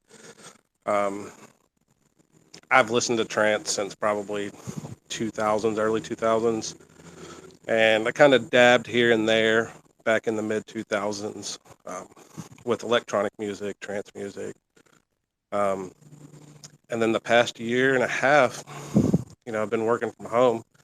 I wanted to see how far I could get with it, and started becoming a little bit better on it. So for right now, it's just kind of a fun hobby. Um, but the song itself, it's more energetic. It starts off pretty slow, kind of like a medium pace. But I wanted to interject certain aspects. That's why the first drop is kind of longer. I wanted to draw it out towards the middle section, um, to show emotions of some sort. So, like at the beginning, it was more of like a steady pace. The midsection kind of gets faster paced, more higher um, notes that are used in it. Um, but it's really emotional based music is is what's making me go this route with the trance music, because emotions are what everybody has, whether they're good or bad, and that's what I want to draw out of the audience from the songs that I create.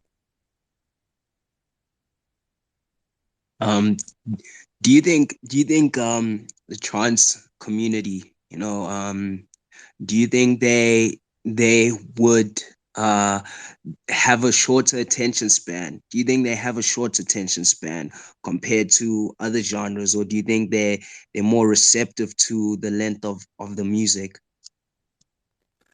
It depends.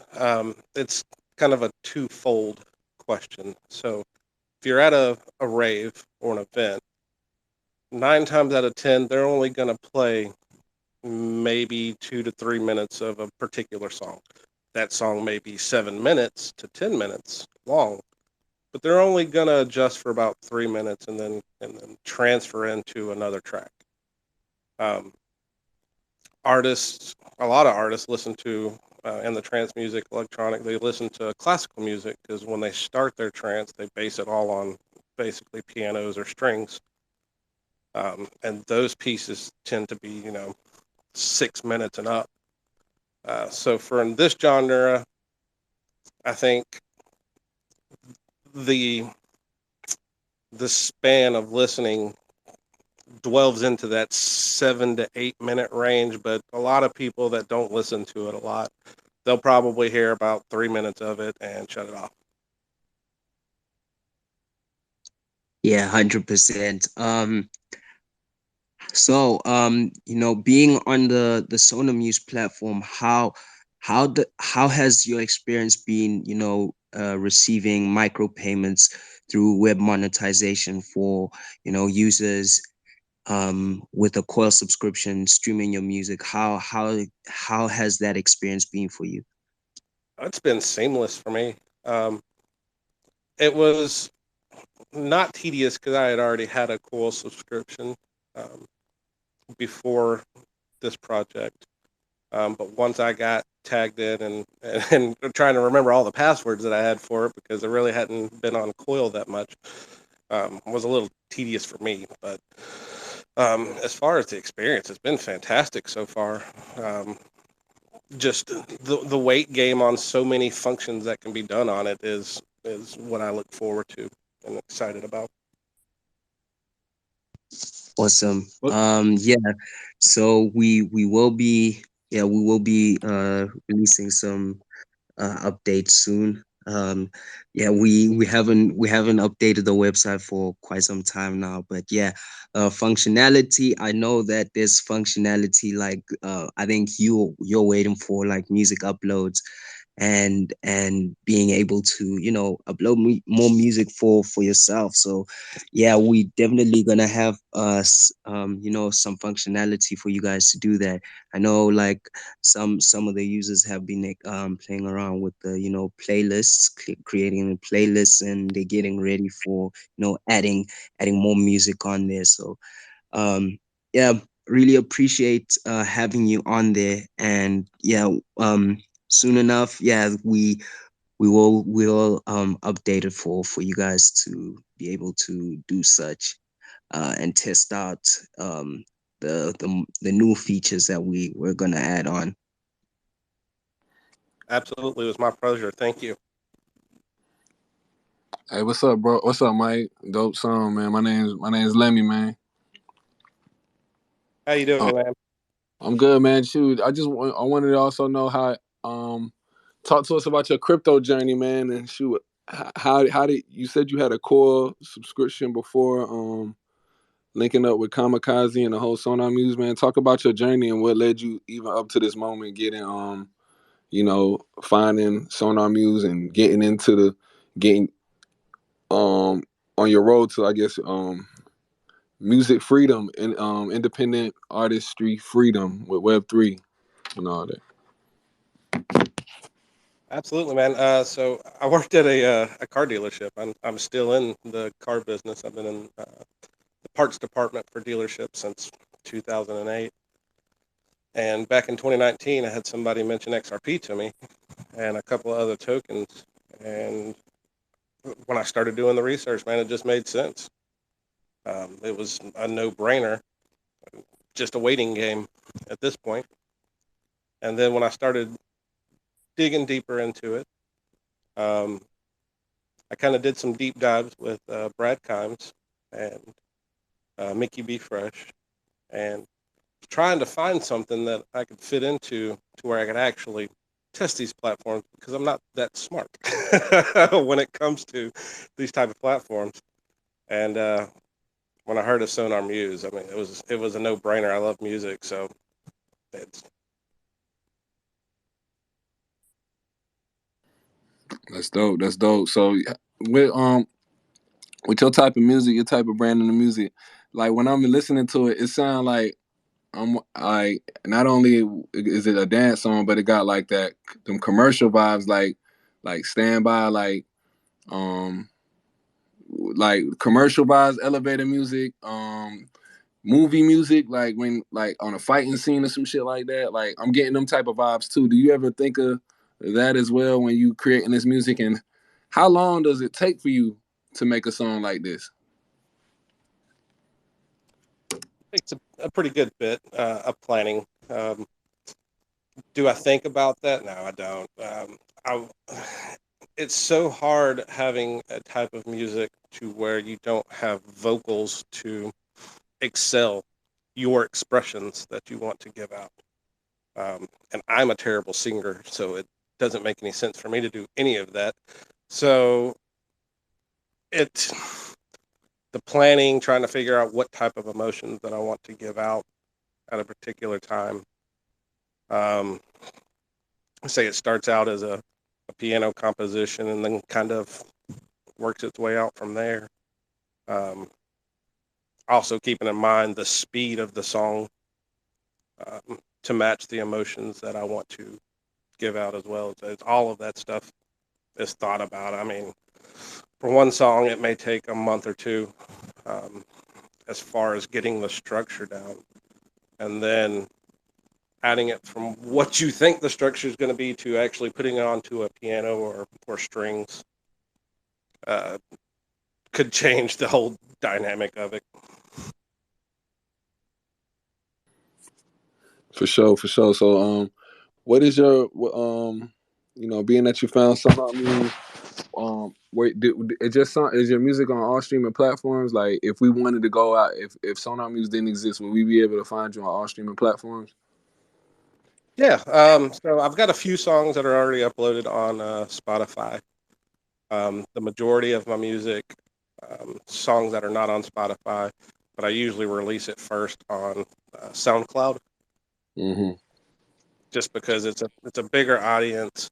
I know Spotify is easier, but it's more engaging with a lot of more different types of artists, um, and you get to really hear some of the artists that you can't find on Spotify. So I like the SoundCloud platform, and that's usually Yeah, where I post my first songs onto when I come out with them. yeah. SoundCloud is really, a diverse platform. But you were mentioning you would want to have vocals on your music. So what would you prefer? Would you prefer rap, or would you prefer like a spoken word, even, or a singer on your kind of beats? Definitely singer and rappers. Spoken word can be done. It's very hard to try to pinpoint the speed that you would need to whoever's doing the spoken word. Because if you need a song to get a little bit faster, you can't always tell, hey, I need you to speak a little bit faster on this, and then you got to slow it down. So that means that person has to slow down their spoken word, and that can really throw off the emotion that the person speaking wants to give off as well. So it's kind of rough to juggle those two. Um, but I do have a few songs that have more of ambiance vocals to it, not really um, sentences into it, just to kind of give it more of the ambiance feeling to it. Have you ever like done some genre bending, where you mixed a bit of trance with a different genre? I am actually wanting that to be my next project. I'm in the midst of figuring out the foundation right now and how I'm going to do that. Um, but I'm trying to figure out how to mix this with a little bit of trap. So you see some of the artists like Taisto. He does real well mixing um, electronic music and then starting to add in a little bit of trap music. Um, but that's something I definitely want to dive into. So Where you from? Where you from, Mike? I'm from Atlanta, northwest of Atlanta. Okay, dope, dope. Yeah, I'm down here too. I'm on the south side of Atlanta.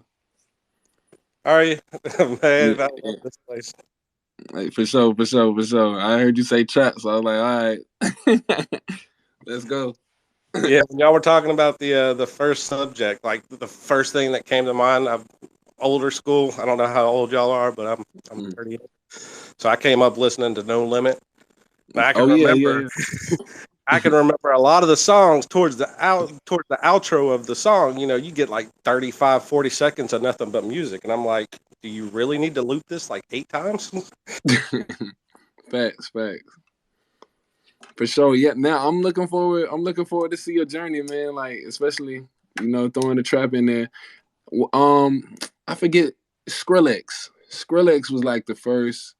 I'm not gonna say he was the first dance person that I heard, but that like knowingly, that was like the first dance group that I heard, and I was trying to trying to rap on the beats. And I know that 2 Chainz, he ended up like getting on some songs with them, but like I found myself just trying to be different and saying like, man, I'm gonna try to rap on these beats. I'm gonna try to rap on these dance beats. So Skrillex had like a pack of beats where it was just like kind of compatible where I can put a flow on it. So you know, always trying to broaden the horizon. I'm definitely looking forward. I'm definitely gonna be watching to see what you put out in the future and see if I can use it as an instrumental with your permission. Oh yeah, man. I'd love to collaborate. For sure, for sure. Hey, y'all both in Atlanta. Y'all should meet up for coffee. Absolutely. I'm off on Saturdays and Sundays. Monday through Friday though, it's rough. I got a son that does travel baseball, so Monday through Friday it's pretty much hectic. For sure, I'm gonna give you a follow though, man. I'm gonna give you a follow, and I'll definitely be watching. Watching the growth and seeing what else you come up with. This song is actually on my playlist already. I'll be beta testing for Sonar Muse, and I put this one on one of my playlists already. I appreciate it, man. I'm glad you enjoy it. This is what it's all about, dude. It's not. Some people get into music and they think it's all about fame and stuff, and to me, it's just making the whatever the experience for that person come out for them, and that's what it really should honestly be about. Yeah. Facts, and once upon a time it was like, well, before the Web 3, this thing is starting to the Sonar Muse, the Web 3, the web monetization is starting to give me. It's starting to put me at peace with what I always wanted for myself out of this music. Like it's like that fame, all of the secular stuff. It's like it don't even really matter, when you can actually put funds in your pocket, and it's like you already ahead of the curve with the crypto. You can put them type of funds in your pocket, and you don't really need to be famous. It's like, all right, shit, I'm good. Like I can scale back a little bit. I'm getting older already. Like I can scale back. I can do this on my time. You know, I can move at my own pace and still be happy and not worry about, fame and people liking me and getting into my family business. It's like all across the board gonna be monumental. I just see it down the line. I see it being having a long lasting effect. And adding the NFT to it, dude, Oh yeah, true. it's gonna be crazy when these bigger artists start to figure this out. Facts. When you They actually see, people don't. Some of the youngsters, they don't know that back in the day, to do a song, it took a whole army to do it. You had to hire like 20 people, and still not necessarily meaning that you own the rights to your own song.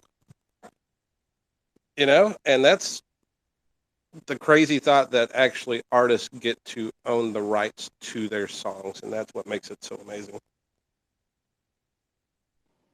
exactly. Yeah. Fact. Speaking of monetization, right? Michael, I have the opportunity to test out Coil's tipping feature for um, for their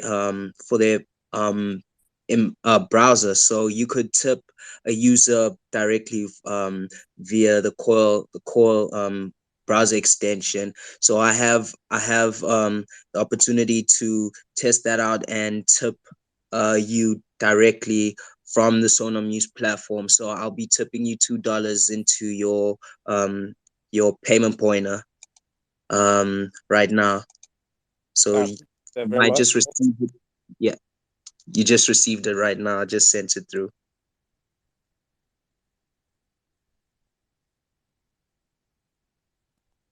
Yep, I did get it. That's crazy. Awesome. Yeah, like it's it's basically uncharted territories right now. People are still trying to understand the, the dynamics and how to move with regards to music in the web 3, you know era of the internet. So like we're gonna see quite a lot of trial and error and quite a few big artists testing the waters until there's some stability with regards to music on web 3. So I'm also excited to see how artists on ramp and how the experience is for these big artists in this web 3 space, especially when it comes to NFTs too. But a question I also have for you, Michael, is do you find it better to just be in the space where you can build a community, or would you rather just keep um having to find an audience and keep searching for them via advertising and all that? Because it seems like right now in web 3 it's more about you have your community, right? You have a community of people through basically what NFTs you probably gonna be providing, or the music you have right now. Maybe you have quite a small fan base or quite a huge fan base, depends. But like, do you think web 3 is more about like keeping that community, or would you be using web 3 to grow your community a bit more? Do you think like your audience is going to help you in web 3, um bring more people into your community, or do you think you still need to just do like the regular advertising and all that, even a bit more in the space? That's a great question. Um, One that I wish I had an answer for. I think with the addition to Web3, um,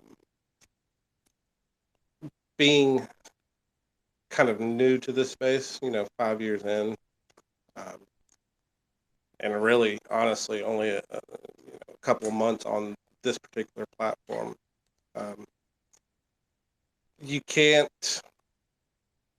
It's going to be a split. 70 one way, 30 the other way. So 70 still doing the old style advertisement.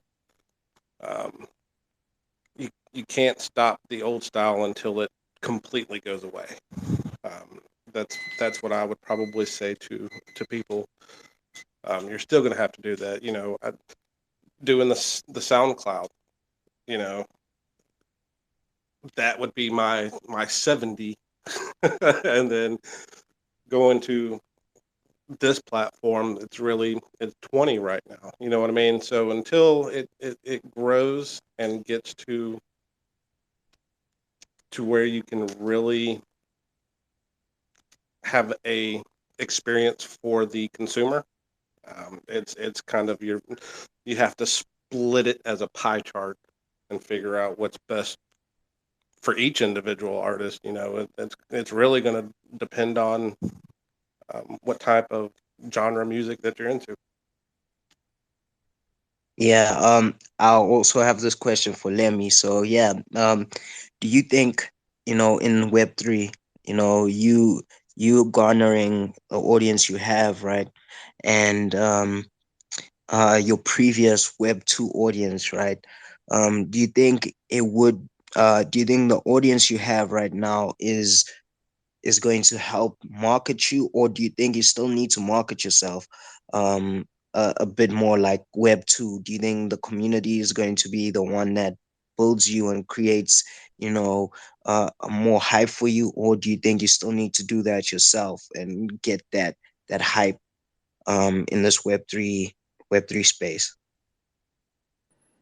I think that's a that answer depends on like what the artist wants for themselves out of the whole out their whole career. Do they want do they care about like what people think? Like, is it a cult following? Do they want an organic build? Do they want to you know, put their like go on Instagram and pay for promotions, or go on Instagram and shill, or post their music. For me though, like I've become so comfortable. I'm not gonna say comfortable.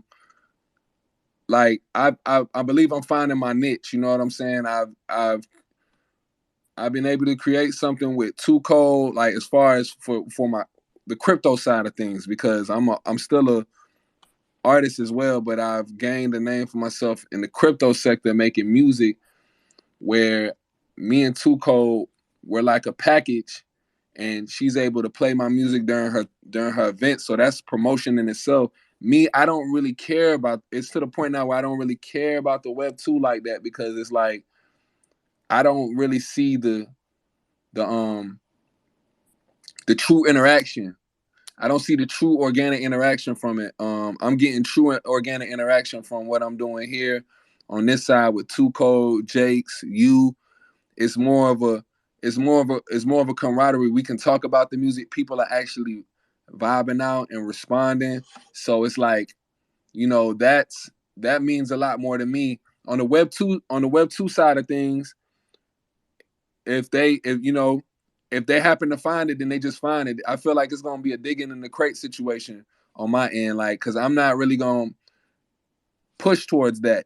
And then when you posting over there, when you doing certain things, it's not elevating you financially. It's just like it's almost like you talking to a brick wall.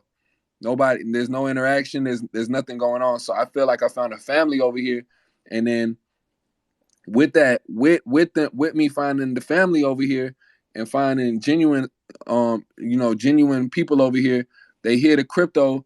Then when I'm ready to release other things, I think that they'll be open and receptive to it, because they've got to learn who I am through that brand and the music, that they'll listen to it, and then it can just grow exponentially or however it wants to grow. You know what I'm saying?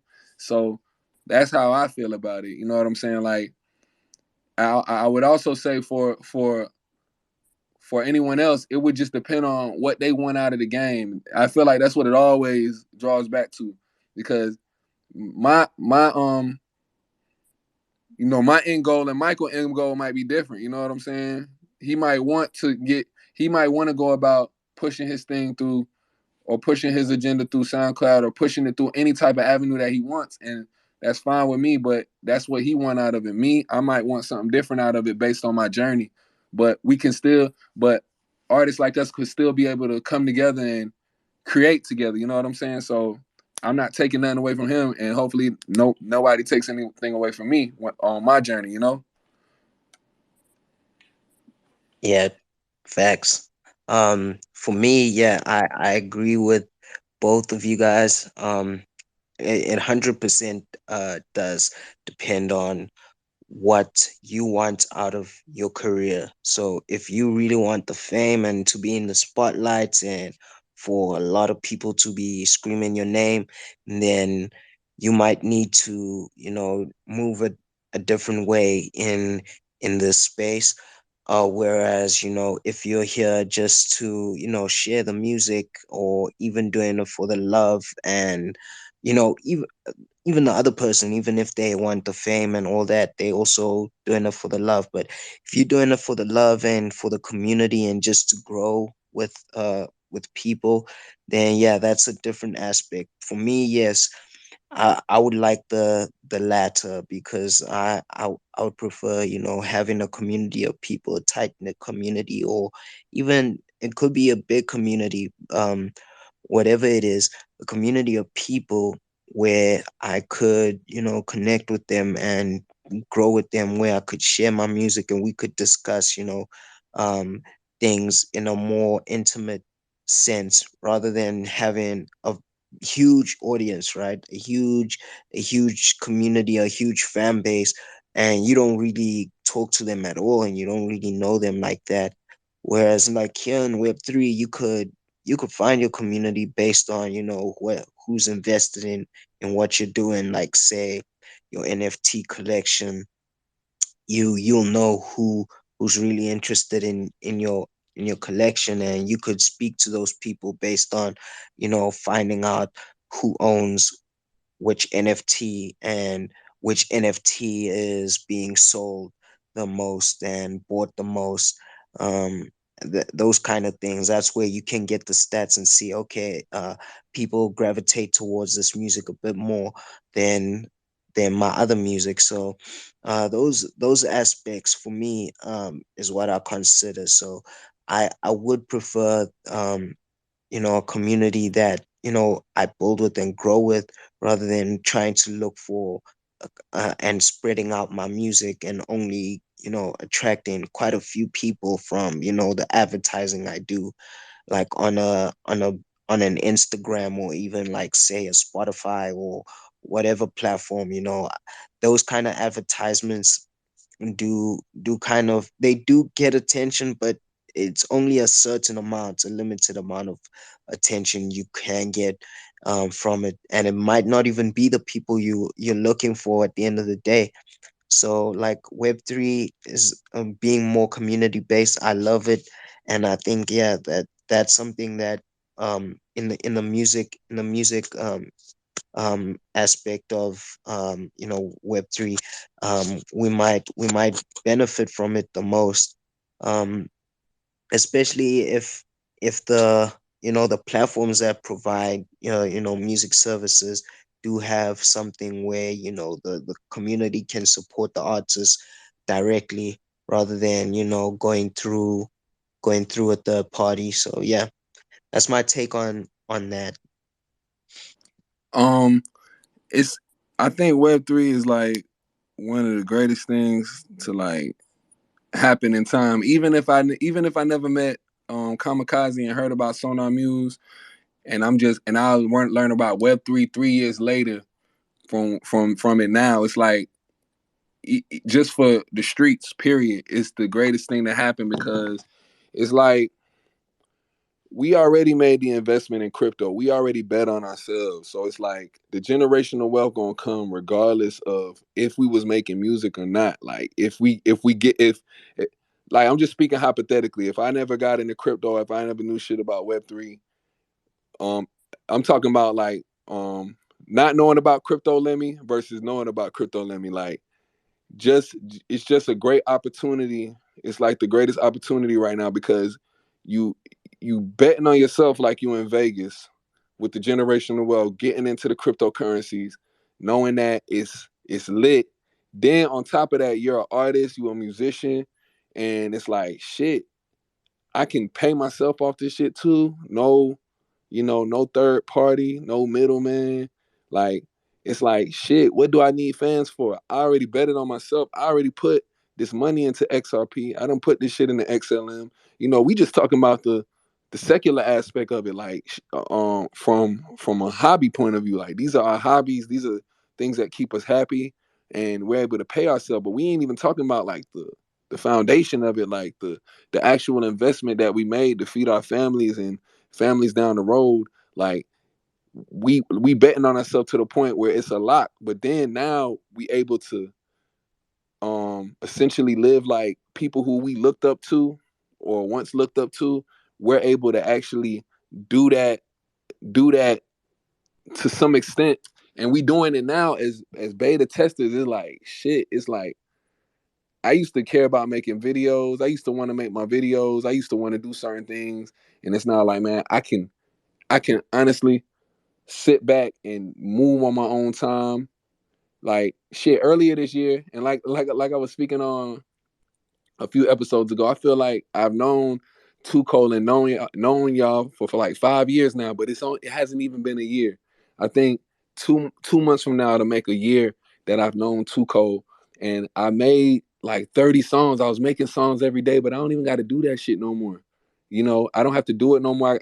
Because I still got my job. I still got things that I got to do every day to make a living and still make my investments. But it's like, damn, like I did all of that, and those songs can last a lifetime. They can hold as NFTs, and they making they're it's holding its weight, and it's just like, damn, I can't wait for all of this shit the floodgates to really open up, and it's just gonna be a beautiful thing because the all of our everybody who's in the space, I can surely attest that our foundation is strong because we already got into the digital asset itself. Now we just playing around. It's like video games now. It's like Sonar Music is a video game. Like shit, this is my Xbox.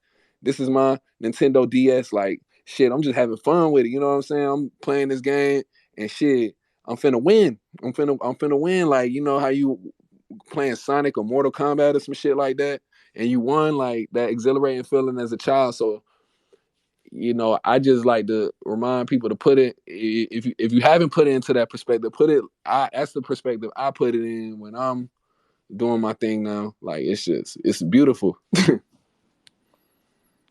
Yeah. I agree. You just made me think of something. Yeah, Ripple XRP does kind of remind me of Sonic low key though. At the same time, blue and fast. Um, but I wanna ask this question. What do NFTs mean to you, Michael? What in the long run, what do NFTs mean to you, and what do you think they'll provide for you as a musician in this Web3 space? And this question also goes for you, Lemmy, or even any other artist. Um, what do NFTs mean to you in this age of Web3? What will they provide for you?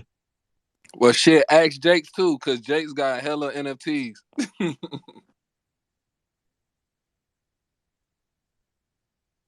Yeah, well, I'm speaking about like the music NFTs in in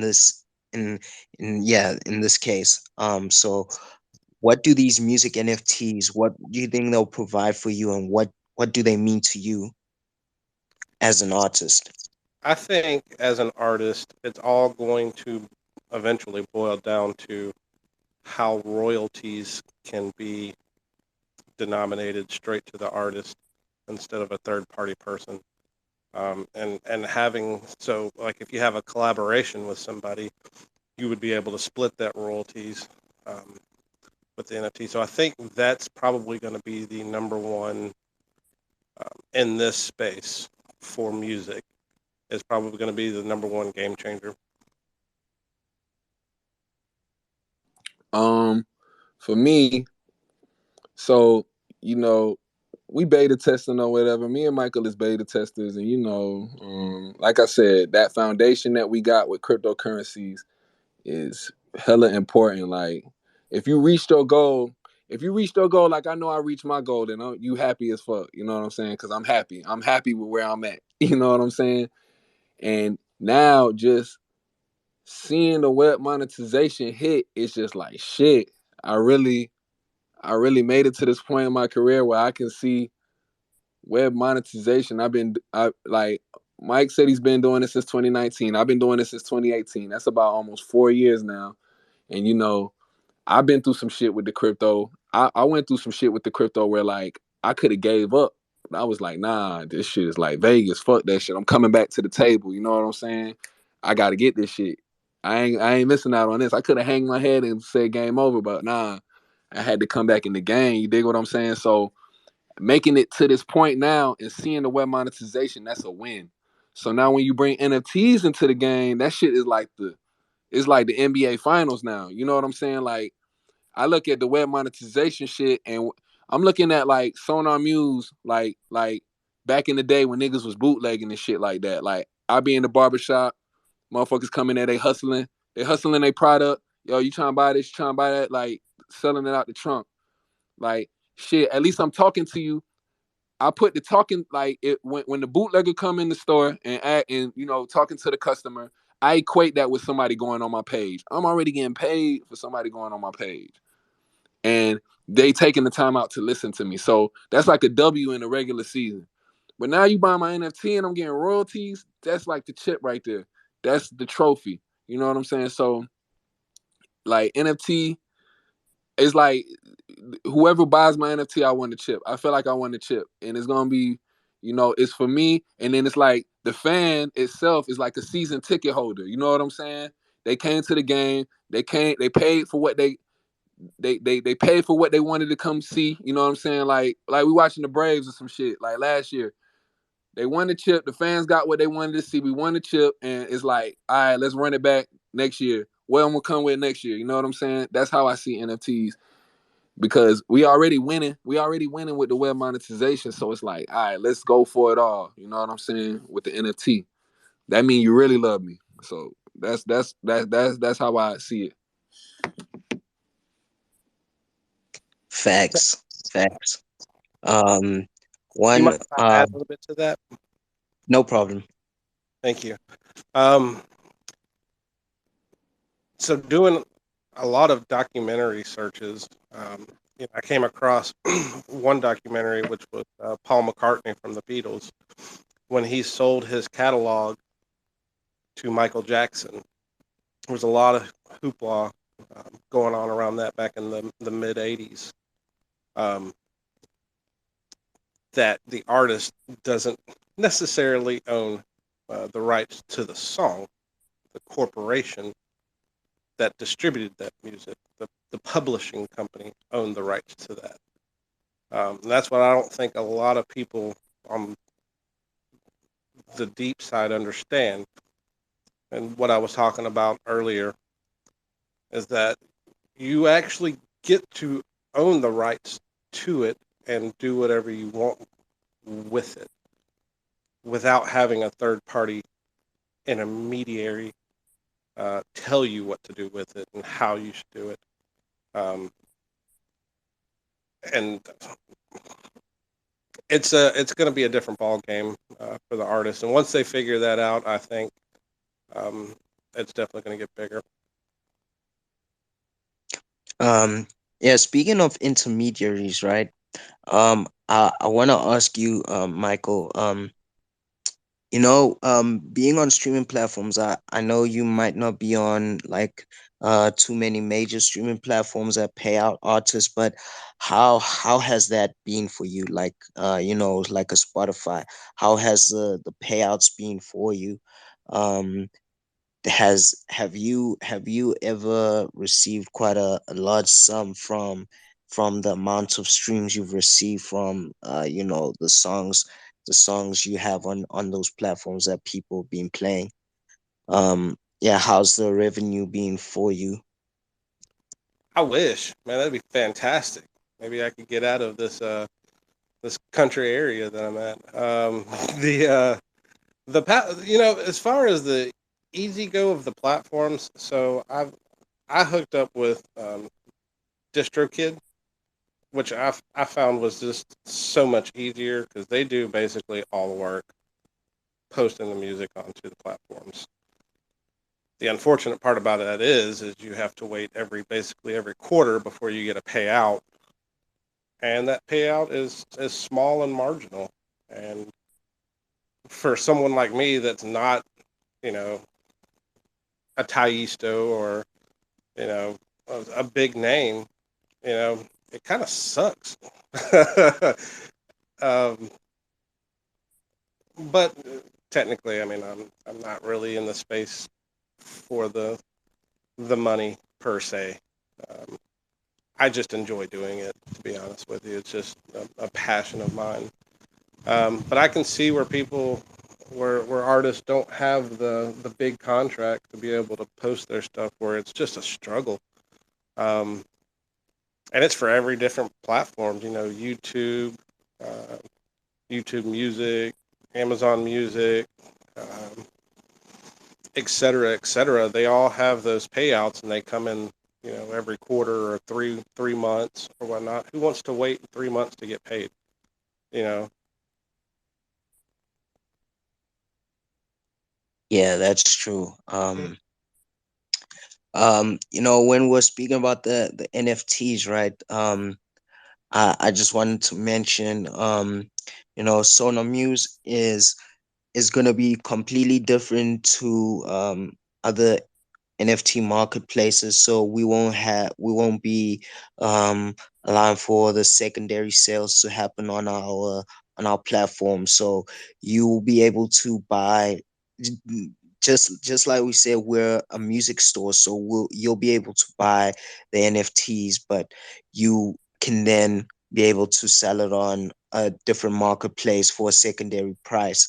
So we're mainly focused on selling for on the artist's behalf, like selling like the CDs, or yeah, physical copies in that sense. So when it comes to the NFTs, yeah, you guys will be able to set a price for them, and then the the user will be able to buy for that price, and then be able to flip it wherever they want for whatever they think the NFT is worth.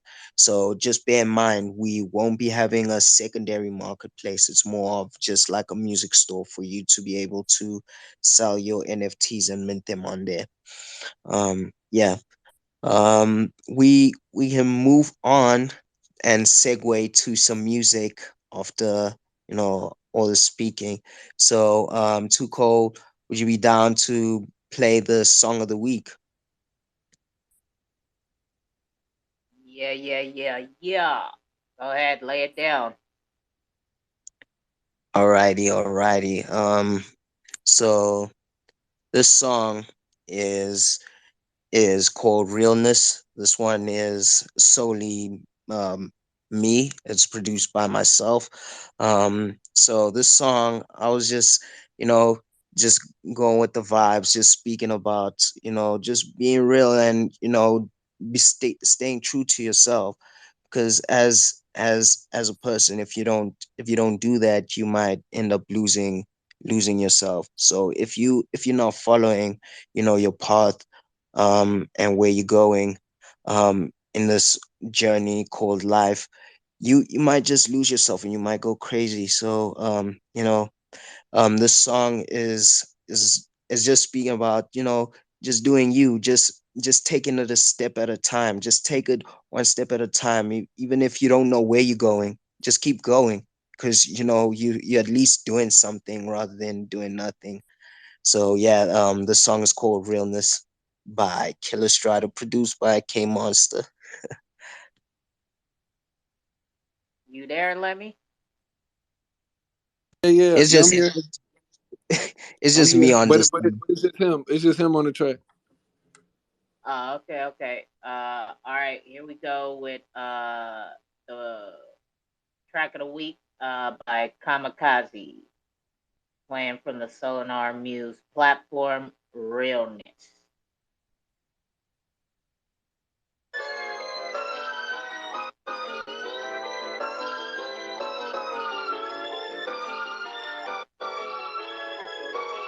Here goes a monster playing a video game Contra, choosing the game called rap. That game is a freaking disaster. Keys or cheat codes, nah, I'm a fucking monster, mister. Oh, you wanna see your girl? Oh, you missed it. Divorce the game, nah, I miss her. You spit blunt flows, mine these blisters. Life's a bitch and you wanna kiss her. Nah, nigga, I'm that 6-bit of malaria. The 51st area is where the cure for every disease is. Ripley will believe there's no mother there to receive.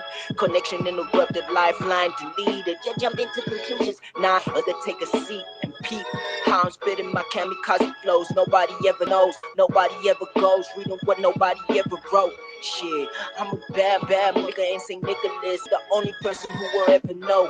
Telling everybody my goals. My mind is getting old. Dropbox.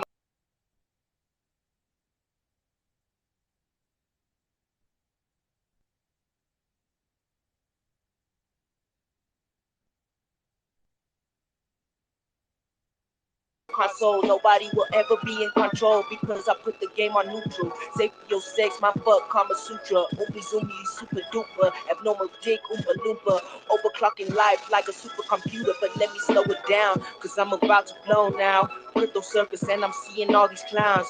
Who's the realest around? Nobody answers. Right where I'm at is where realness is found. They say what you see is what you get. What you receive is what you bet. Life is a gift like the present tense. It's not what you know, but where you go. You don't have to see the whole staircase. Just take the first step. What you see is what you get. What you receive is what you bet. Life is a gift like the present tense. It's not what you know, but where you go. You don't have to see the whole staircase. Just I'm leaving my mark like some skin with blemishes. Dip my toes in the water, now I'm swimming with the bigger fish. sharks in the water. They didn't know I'm a giant squid. No squid games where I'm at. We don't kill to win. You really gotta haskins to win. Gotta roll with the punches, take it on the chin. Treat my records like the globe, gotta watch them spin. Niggas taking shots, but they can't handle the gin. They can't handle their shit, so they bite flows. They try to wipe hoes. They don't know themselves, how will anybody else know? Upper echelon, you can't reach these levels. I'm always on the move, pedal to the metal. You can't gas me like Ethereum gas fees. I'm too high for your bullshit. A young monster who spits. They didn't think I was legit. I'ma show you who I am and that I never quit. They say what you see is what you get. What you receive is what you bet. Life is a gift like the present tense. It's not what you know, but where you go. You don't have to see the whole staircase, just take the first step. What you see is what you get. What you receive is what you bet. Life is a gift like the present tense. It's not what you know, but where you go. You don't have to see the whole staircase, just take the first step. Be everything you can. And anytime you're seeing things that you perceive not fulfilling your task, where you feel futile, helpless, hopeless, you have the part of the brain, the glial cells, demyelate the area and bring away the nutrition and purify the brain. So your brain is dying when you're not fulfilling your task.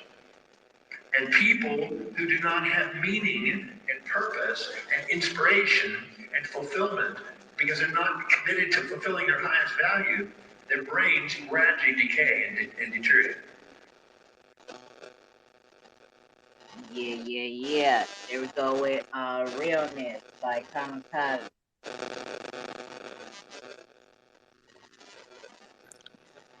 Yeah, it's a dope song. Kamikaze had a question about that track. Who was that at the end of the track talking, and then how do you feel about the length of this song, like in regards to the listener?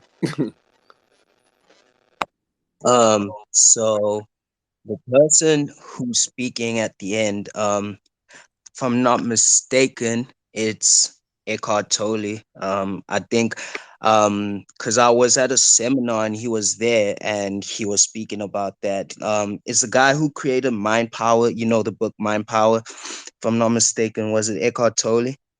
Um, but yeah, he was speaking, and yeah, he was speaking about like your purpose, and if you don't fulfill your purpose and what you're meant to do, you basically slowly killing yourself. And uh when it comes to doing what you need to do, it does build you, and it helps your brain stay alive rather than not doing anything. So being real with yourself and being who you are and following your path is what builds you and helps you stay alive. So when it comes to length of songs, right, like you said, there were songs that had three verses, and nowadays, we stick to this whole uh verse hook structure. So for me, the length of the song, I honestly low key wanted it to be short, because like I do like having short songs that like someone can replay, all the time. But I wanted to make a song that was more lengthy so that you can at least vibe to it a bit more, um, especially on the space, like rather than having like a 1 minute song and then it's over.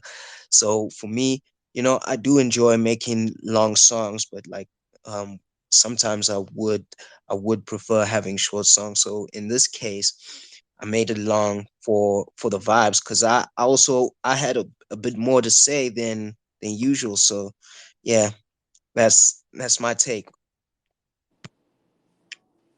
For sure, for sure. For me as a listener, right?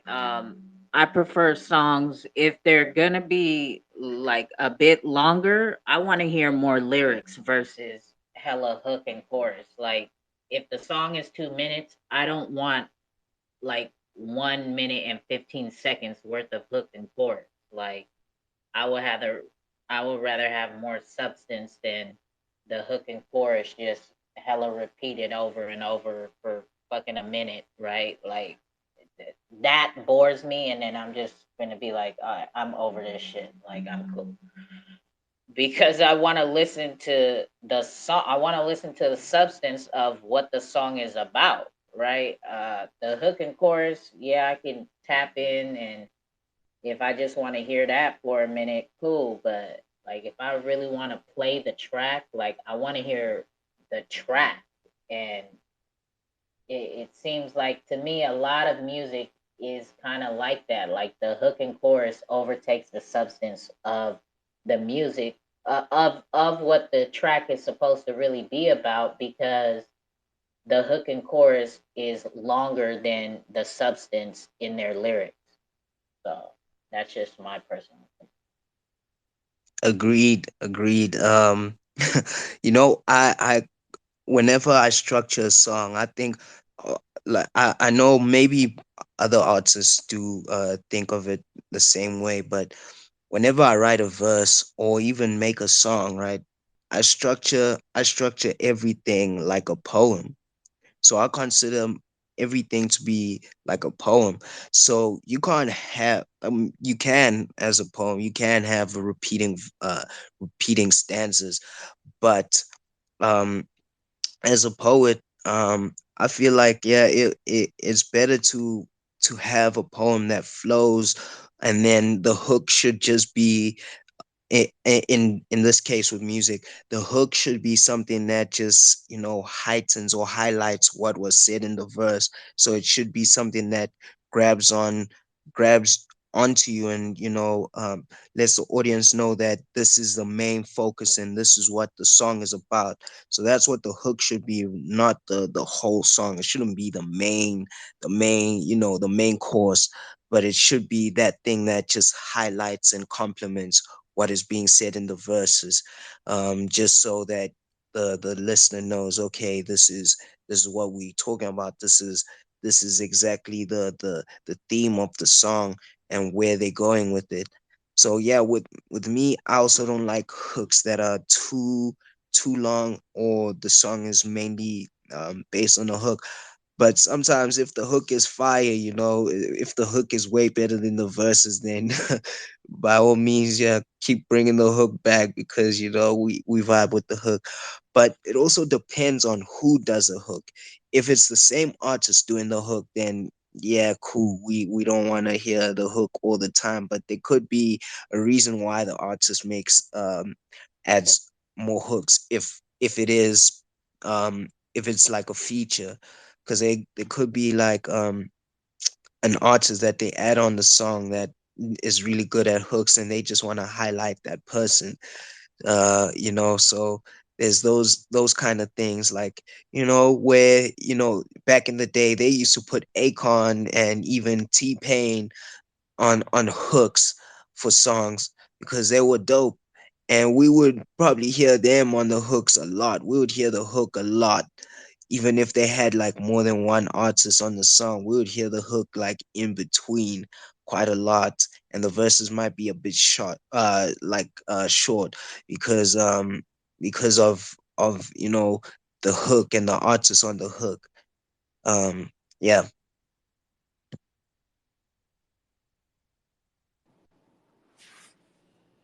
Facts, facts.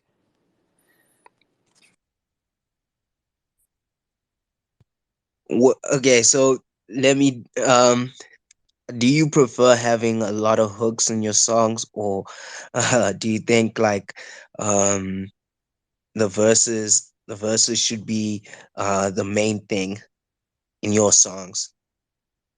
Um, the beat structure is very important. When you bring that question to mind, because like right now in this day and age, it depends on the artist's relationship with their producer. Like for instance, I never intimately worked in the studio with my producers ever. And you know what I'm saying? Like in the rap game, you might have a song where everybody, Michael was saying, you might have 20 people on the track, so they trying to structure the song for the masses.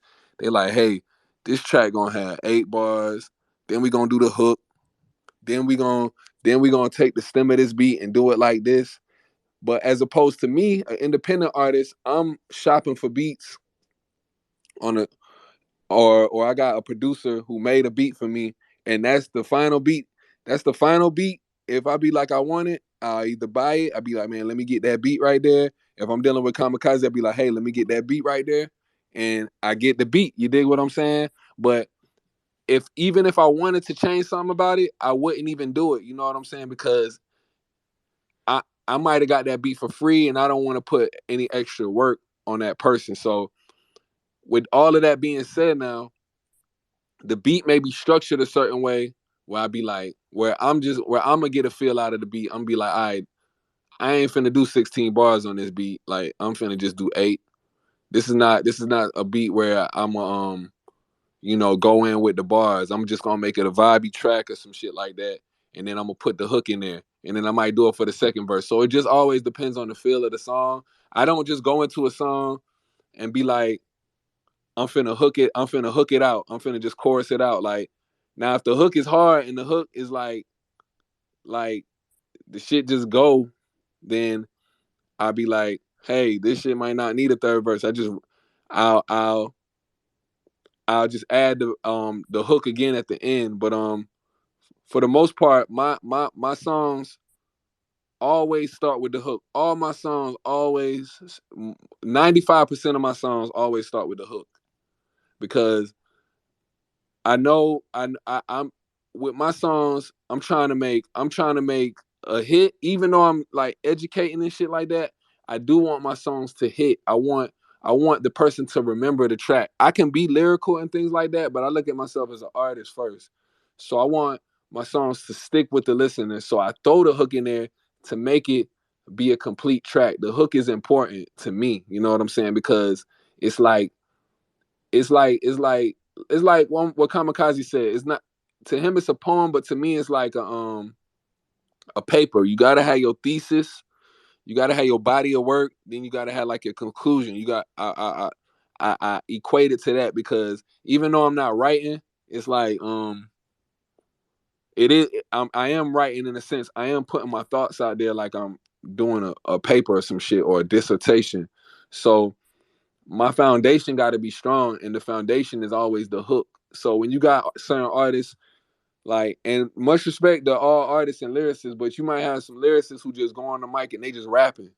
Like that's why you got certain battle rappers and certain freestylers that don't really make it in the industry because they just rapping, but they rapping about what? They rapping about a whole bunch of everything, but they ain't got there's no foundation or no nothing solid that they talking about. So it's like shit. This nigga's everywhere with what he's saying, but he hasn't gotten to the point. Like, what is this song about? You know what I'm saying? Like, he can rap, he can do this.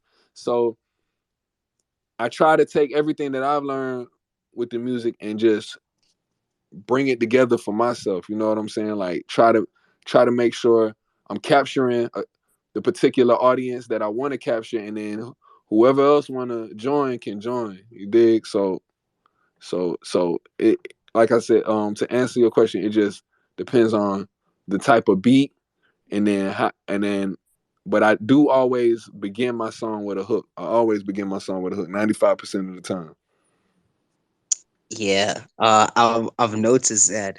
For me, I it's kind of hard for me to always start with the hook, or with the chorus. Sometimes the song does need to start with it, but I'm usually used to the verse being the starting point, and then the hook, because that's somewhat the introduction.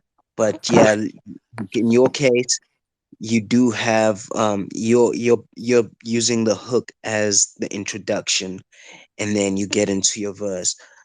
But with me, it's more of like I get into my verse as the introduction of my essay or my dissertation, in your sense. But yeah, that's how I see it. My structure is more poetic in nature. Yours is more like an essay, but I do it does somewhat tie in. I was gone for like a whole minute. I didn't hear shit. Oh I got man, I think I guess it's that time then. I I, guess it's a sign telling us, yeah, it's almost that time. But before you get you can speak, Gorilla Jakes. I just want to add this point. Um yeah, the music, I do feel like with Lemmy, don't you think with the beats, right? So you get a beat from an artist. Don't you think your vision's more important than, getting or just letting the beat be what it is?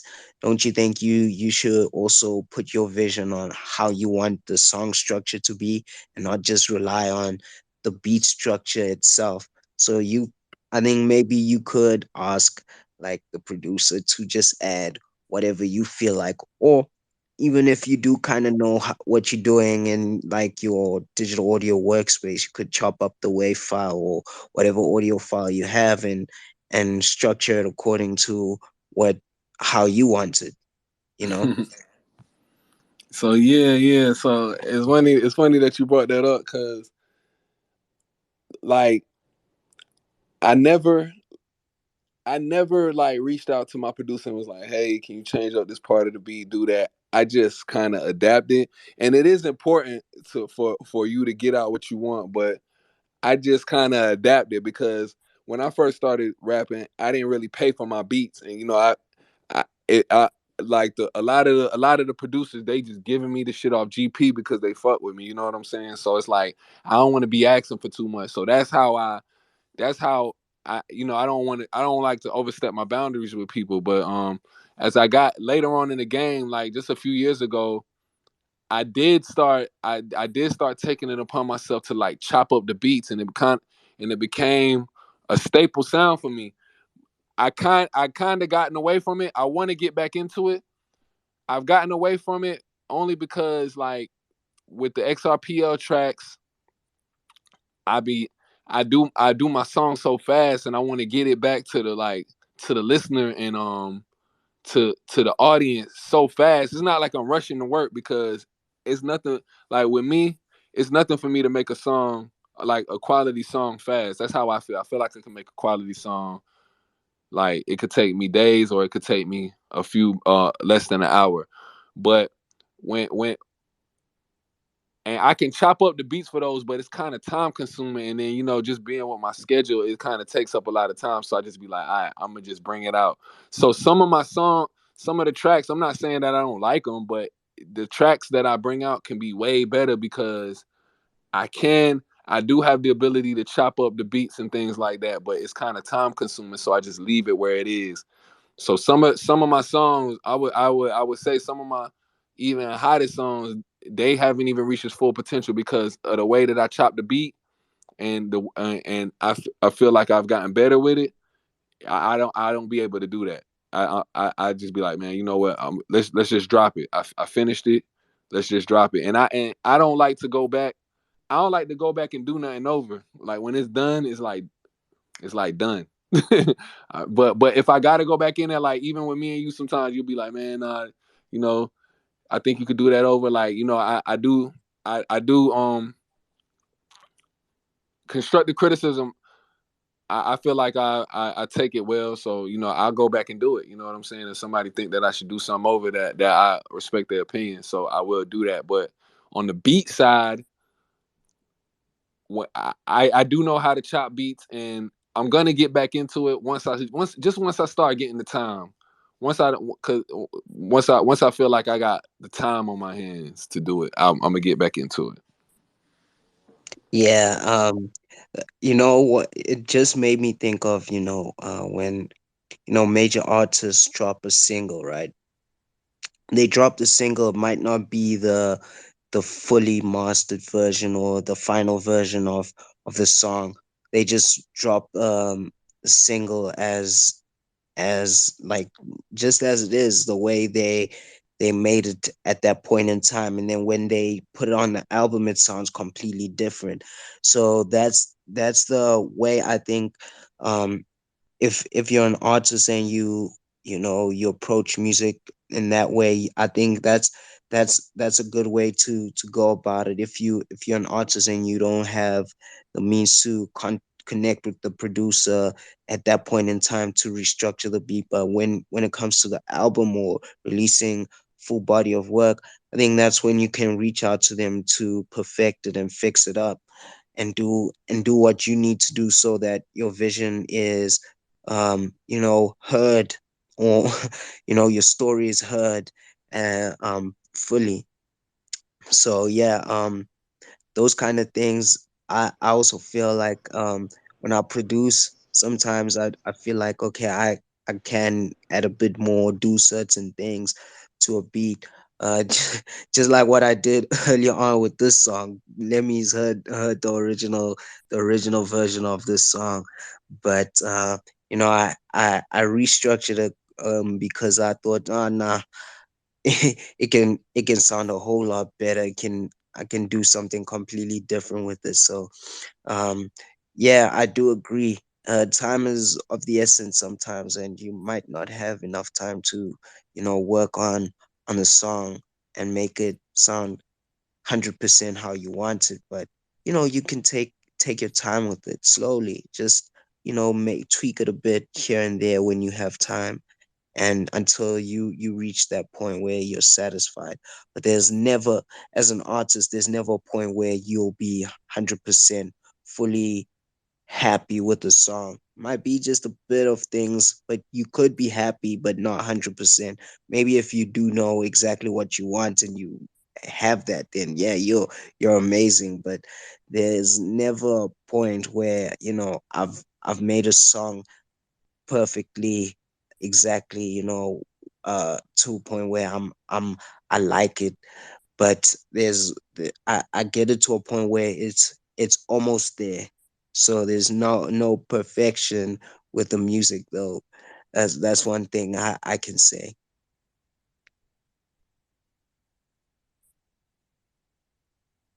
For sure, for What's up, sure. I guys? see Gorilla Jake's got to say something. Want to say something? All right, question for both of y'all as artists.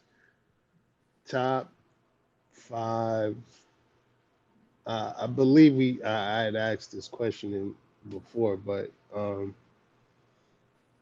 your top five producers you would love to work with, and a beat.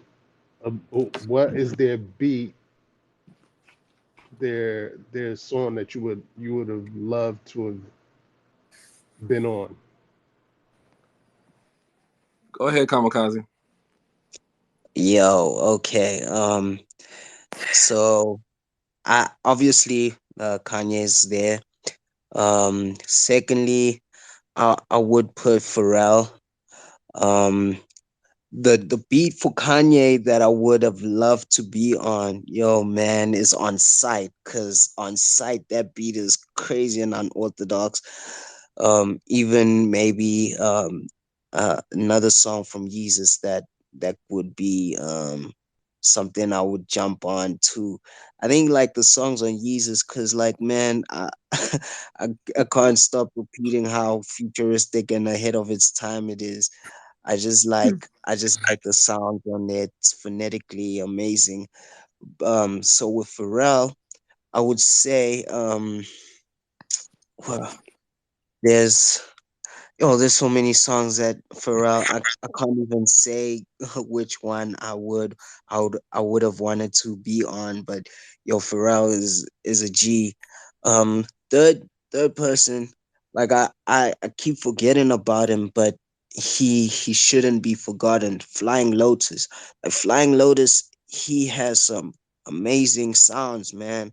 He was influenced by Jay Dilla, and even those, like I would put them all as number three, like even Jay Dilla and like Q-Tip. I'll put them all in this same category as Flying Lotus. He makes some amazing electronic music, Okay, and so what song of his would you have liked to jump Flying on? Lotus. Flying Lotus, like there's this song called Getting There. on his album called the man Until the Quiet Comes. It's called Until the Quiet Comes. So that's number three. Number four. Now we're getting into people like there's so many artists, producers that I would want to work with, but like That's why I said five because I it's know three hard. would be too tight. So I gave you Four. five. Okay, four. Who I would say Hit Boy. I would add Hit Boy here to the list now. Hit Boy. The beat that I would want to jump on, um, that he made, uh, uh, that I didn't know he made was Drop the World, Lil Wayne and Eminem. I would want to jump on that, and then I would add Tyler the Creator in there, though he's kind of, I would say he has a Pharrell sound, but yeah, Tyler the Creator, or not, rather let me say Left Brain from Odd Future, because he had some fire beats. So the beat that I would jump on is one called Rico on the Mellow Hype album. Yeah, that's fire too. So yeah, those are my five. But five five is still too little. Like there's Yeah, so yeah, many. yeah, yeah. I know. I,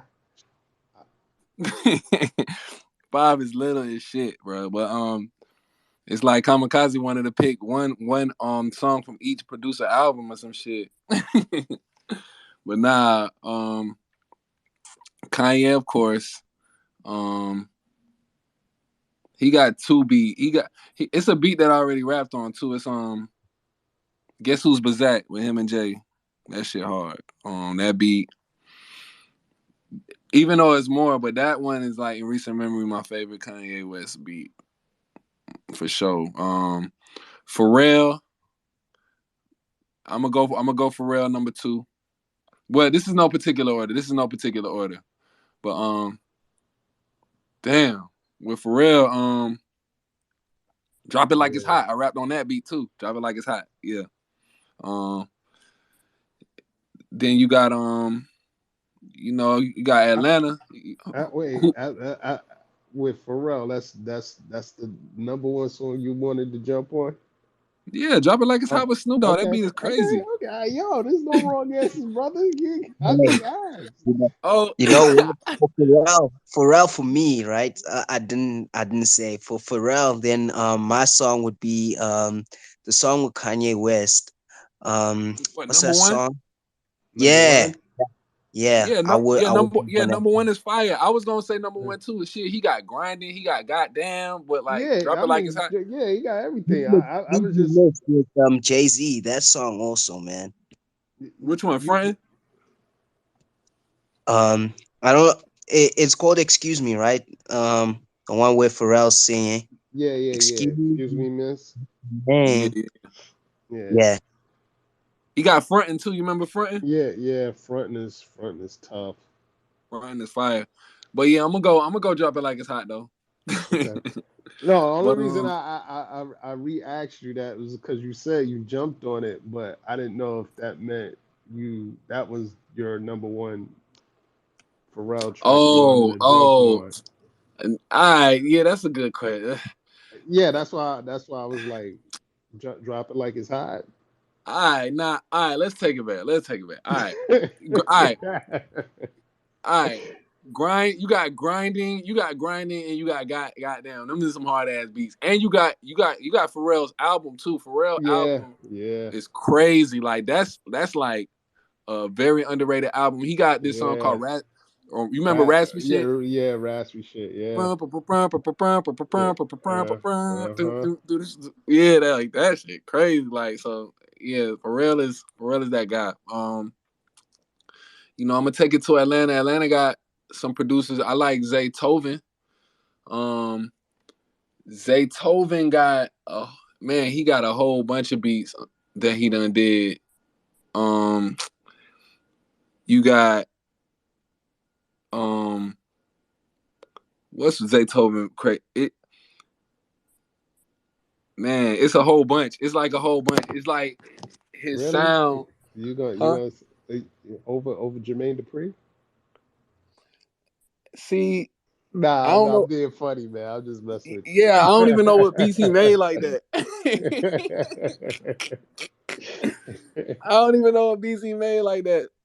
Nah, I'm gonna have to come back to you. So yeah, Zaytoven got so many beats, bro. I can't even. He got a song with Gucci Man called "Stupid." That just like I'm not gonna say that's his best beat, but it like that's like his sound.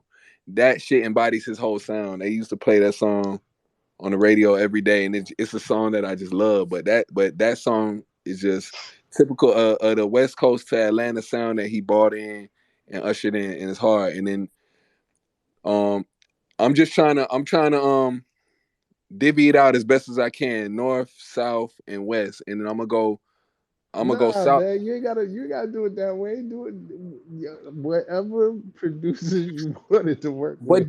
But these are the people who Okay, I fuck with. These are people. okay. These are because it's so much. It's so much. So these are people who I fuck. These are people who I fuck with hard. But it's so much. So that's why I'm saying I'm just showing love all across the board. You know what I'm saying? All right. South side. You got South side and like damn. It's just so many beats that I love to rap that I would love to rap on. You got shit. You got Codeine Crazy. I done rapped on that. I done made a whole track on that one. You know what I'm saying? Like, and the beats that I rap on, like, I obviously love them. These are beats that are my favorite. You know what I'm saying? Like, um, I wouldn't rap on them if I didn't love them. You know what I'm saying? So, Codeine Crazy is one that pops out, and then West Coast. I ain't really got no West Coast like that. Honestly, I ain't got no favorite from the West Coast. No super favorites. Dr. Dre is like easy to say, but he's not like, you know, he ain't I ain't finna sit here and say he's one of my favorite. You, Oh shit, you, Heatmaker. Yeah, uh, Dipset, Heatmakers. I'm I was tripping. just about to say you ain't saying nobody from the Northeast. Yeah. Heatmaker, bro. Damn. I done rapped on a whole bunch of they beats. You got More Than Music, Joel Santana, goddamn Dipset Anthem, Who Am I? Diplomat, that whole diplomatic community wave. Come Home With Me. Dipset when they was in their bag, crazy. Like, yeah, that Heatmakers for sure. I really mean it. Like the sample Yeah, game, like the sample game, yeah. like the Joel Santana Mm-hmm. first album that dropped. Mm-hmm. Hell yeah. What's the shit called? If you ever argue with crazy man, wanna know. Like them niggas, that nigga was sampling crazy. Yeah, so him, I would love to make an album with him for real. I would love to make an album with Heatmaker. Arson is from Heatmaker. Wow. Yeah, that's my top five. I'm surprised neither one of y'all said Swizzy. uh, Hey, you see, like you actually gave us five, and like five is not enough. Swiss Beats is there, man. Like Swiss, he has his sound, and you can hear Swiss Beats' sound. Like Yo, he neither one of y'all said Swizzy. Oh.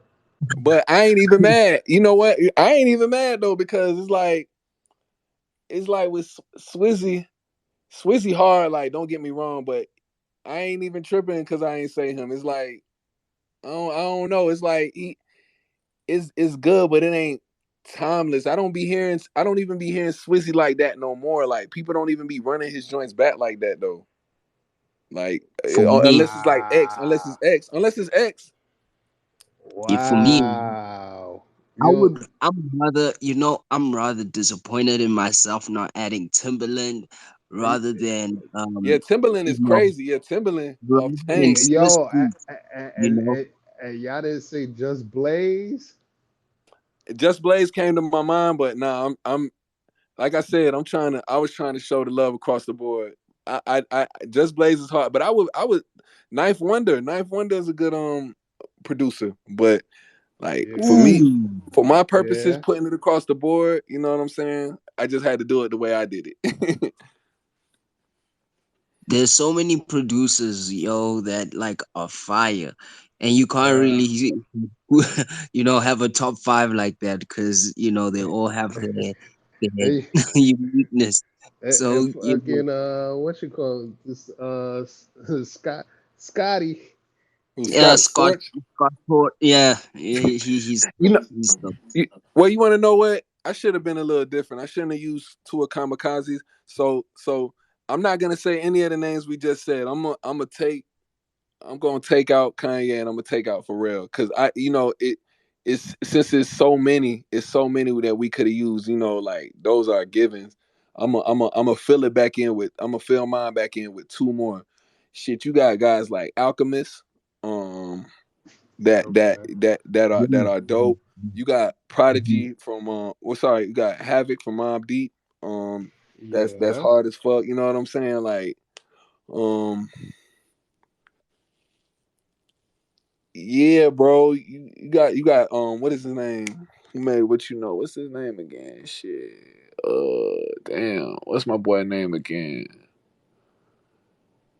He made some crazy beats. He helped make the beat. You can't tell me nothing with Kanye West. I can't even forget his name. He was one of Ti's big time producers. For, it's at the tip of my tongue, but I can't say it. He's from Atlanta, but he helped make that beat. Um, you got what's homeboy name from Texas, but you wouldn't even know he was from Texas. He did a verses with RZA. He did the Oh, verses with you talking RZA. about Primo? Yeah, Primo from Texas. Yeah, No, yeah, yeah, yeah, yeah, yeah. yeah, Yeah, yeah, yeah. Primo. Yeah, yeah, yeah. Nobody said Primo. Shit, or RZA. You or know RZA RZA. from Wu Yeah, Tang. yeah, yeah.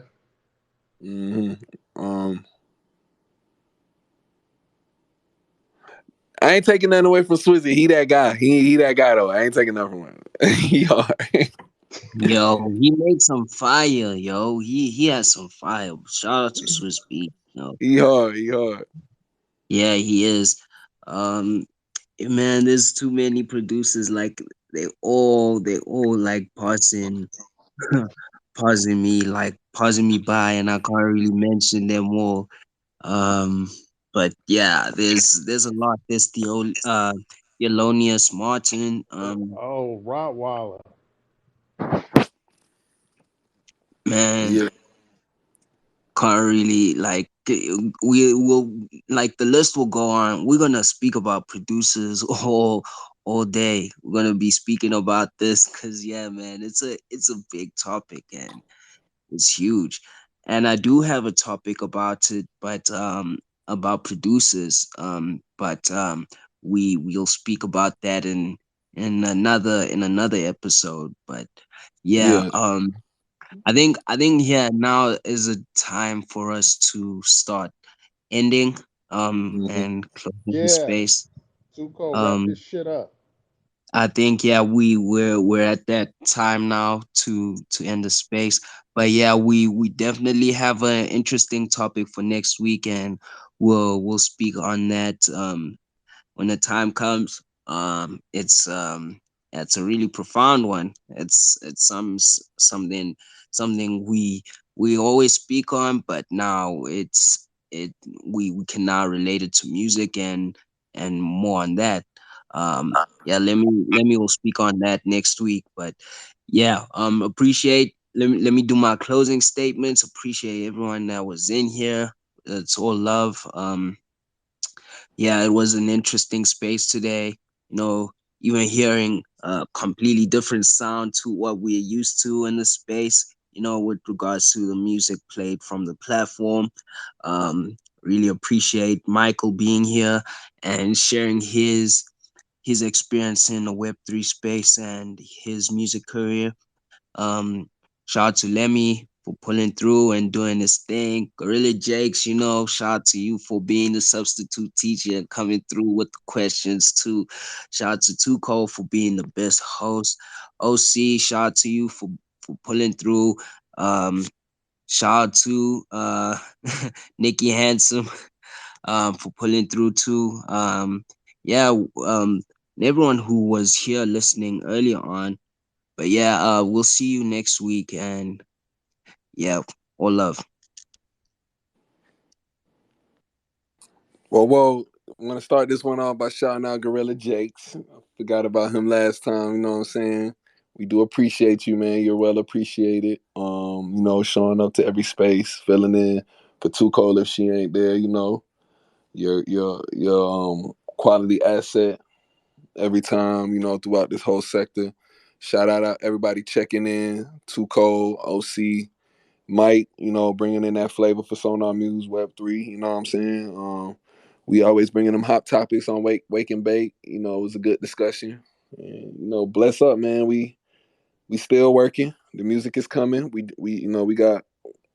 always gonna keep it hot. We always gonna keep it different. We always gonna keep it exclusive. But you can always chime in. So bless up. Shout out Kamikaze too, man. You already know. All right, for sure. I appreciate everybody for pulling up. Wake and Bake Vibes is how we do every Thursday, 2 p.m. Eastern. So it's probably going to be hard to see any of the space calls. I'm shadow banned at this point. So the only way to get out of shadow banned is to engage Again? with my tweets, like, comment, retweet. So yeah, because I was put in jail yesterday, Twitter jail yesterday. So that makes it hard for so the cookout probably won't get a lot of whatever because I'm shadow banned. Kamikaze said he couldn't get in from his Kamikaze account. Yeah, that plays a part in being shadow banned. So the only way to do it and break out of it is to engage and get my page out of the backwoods and back into circulation. And that means you have to engage with shit on my page, right? You gotta, that's the only way to help get me out of it. Otherwise, we're just gonna be struggling again for a while with not very many people attending the calls because they'll make it hard for everybody. But anyways, the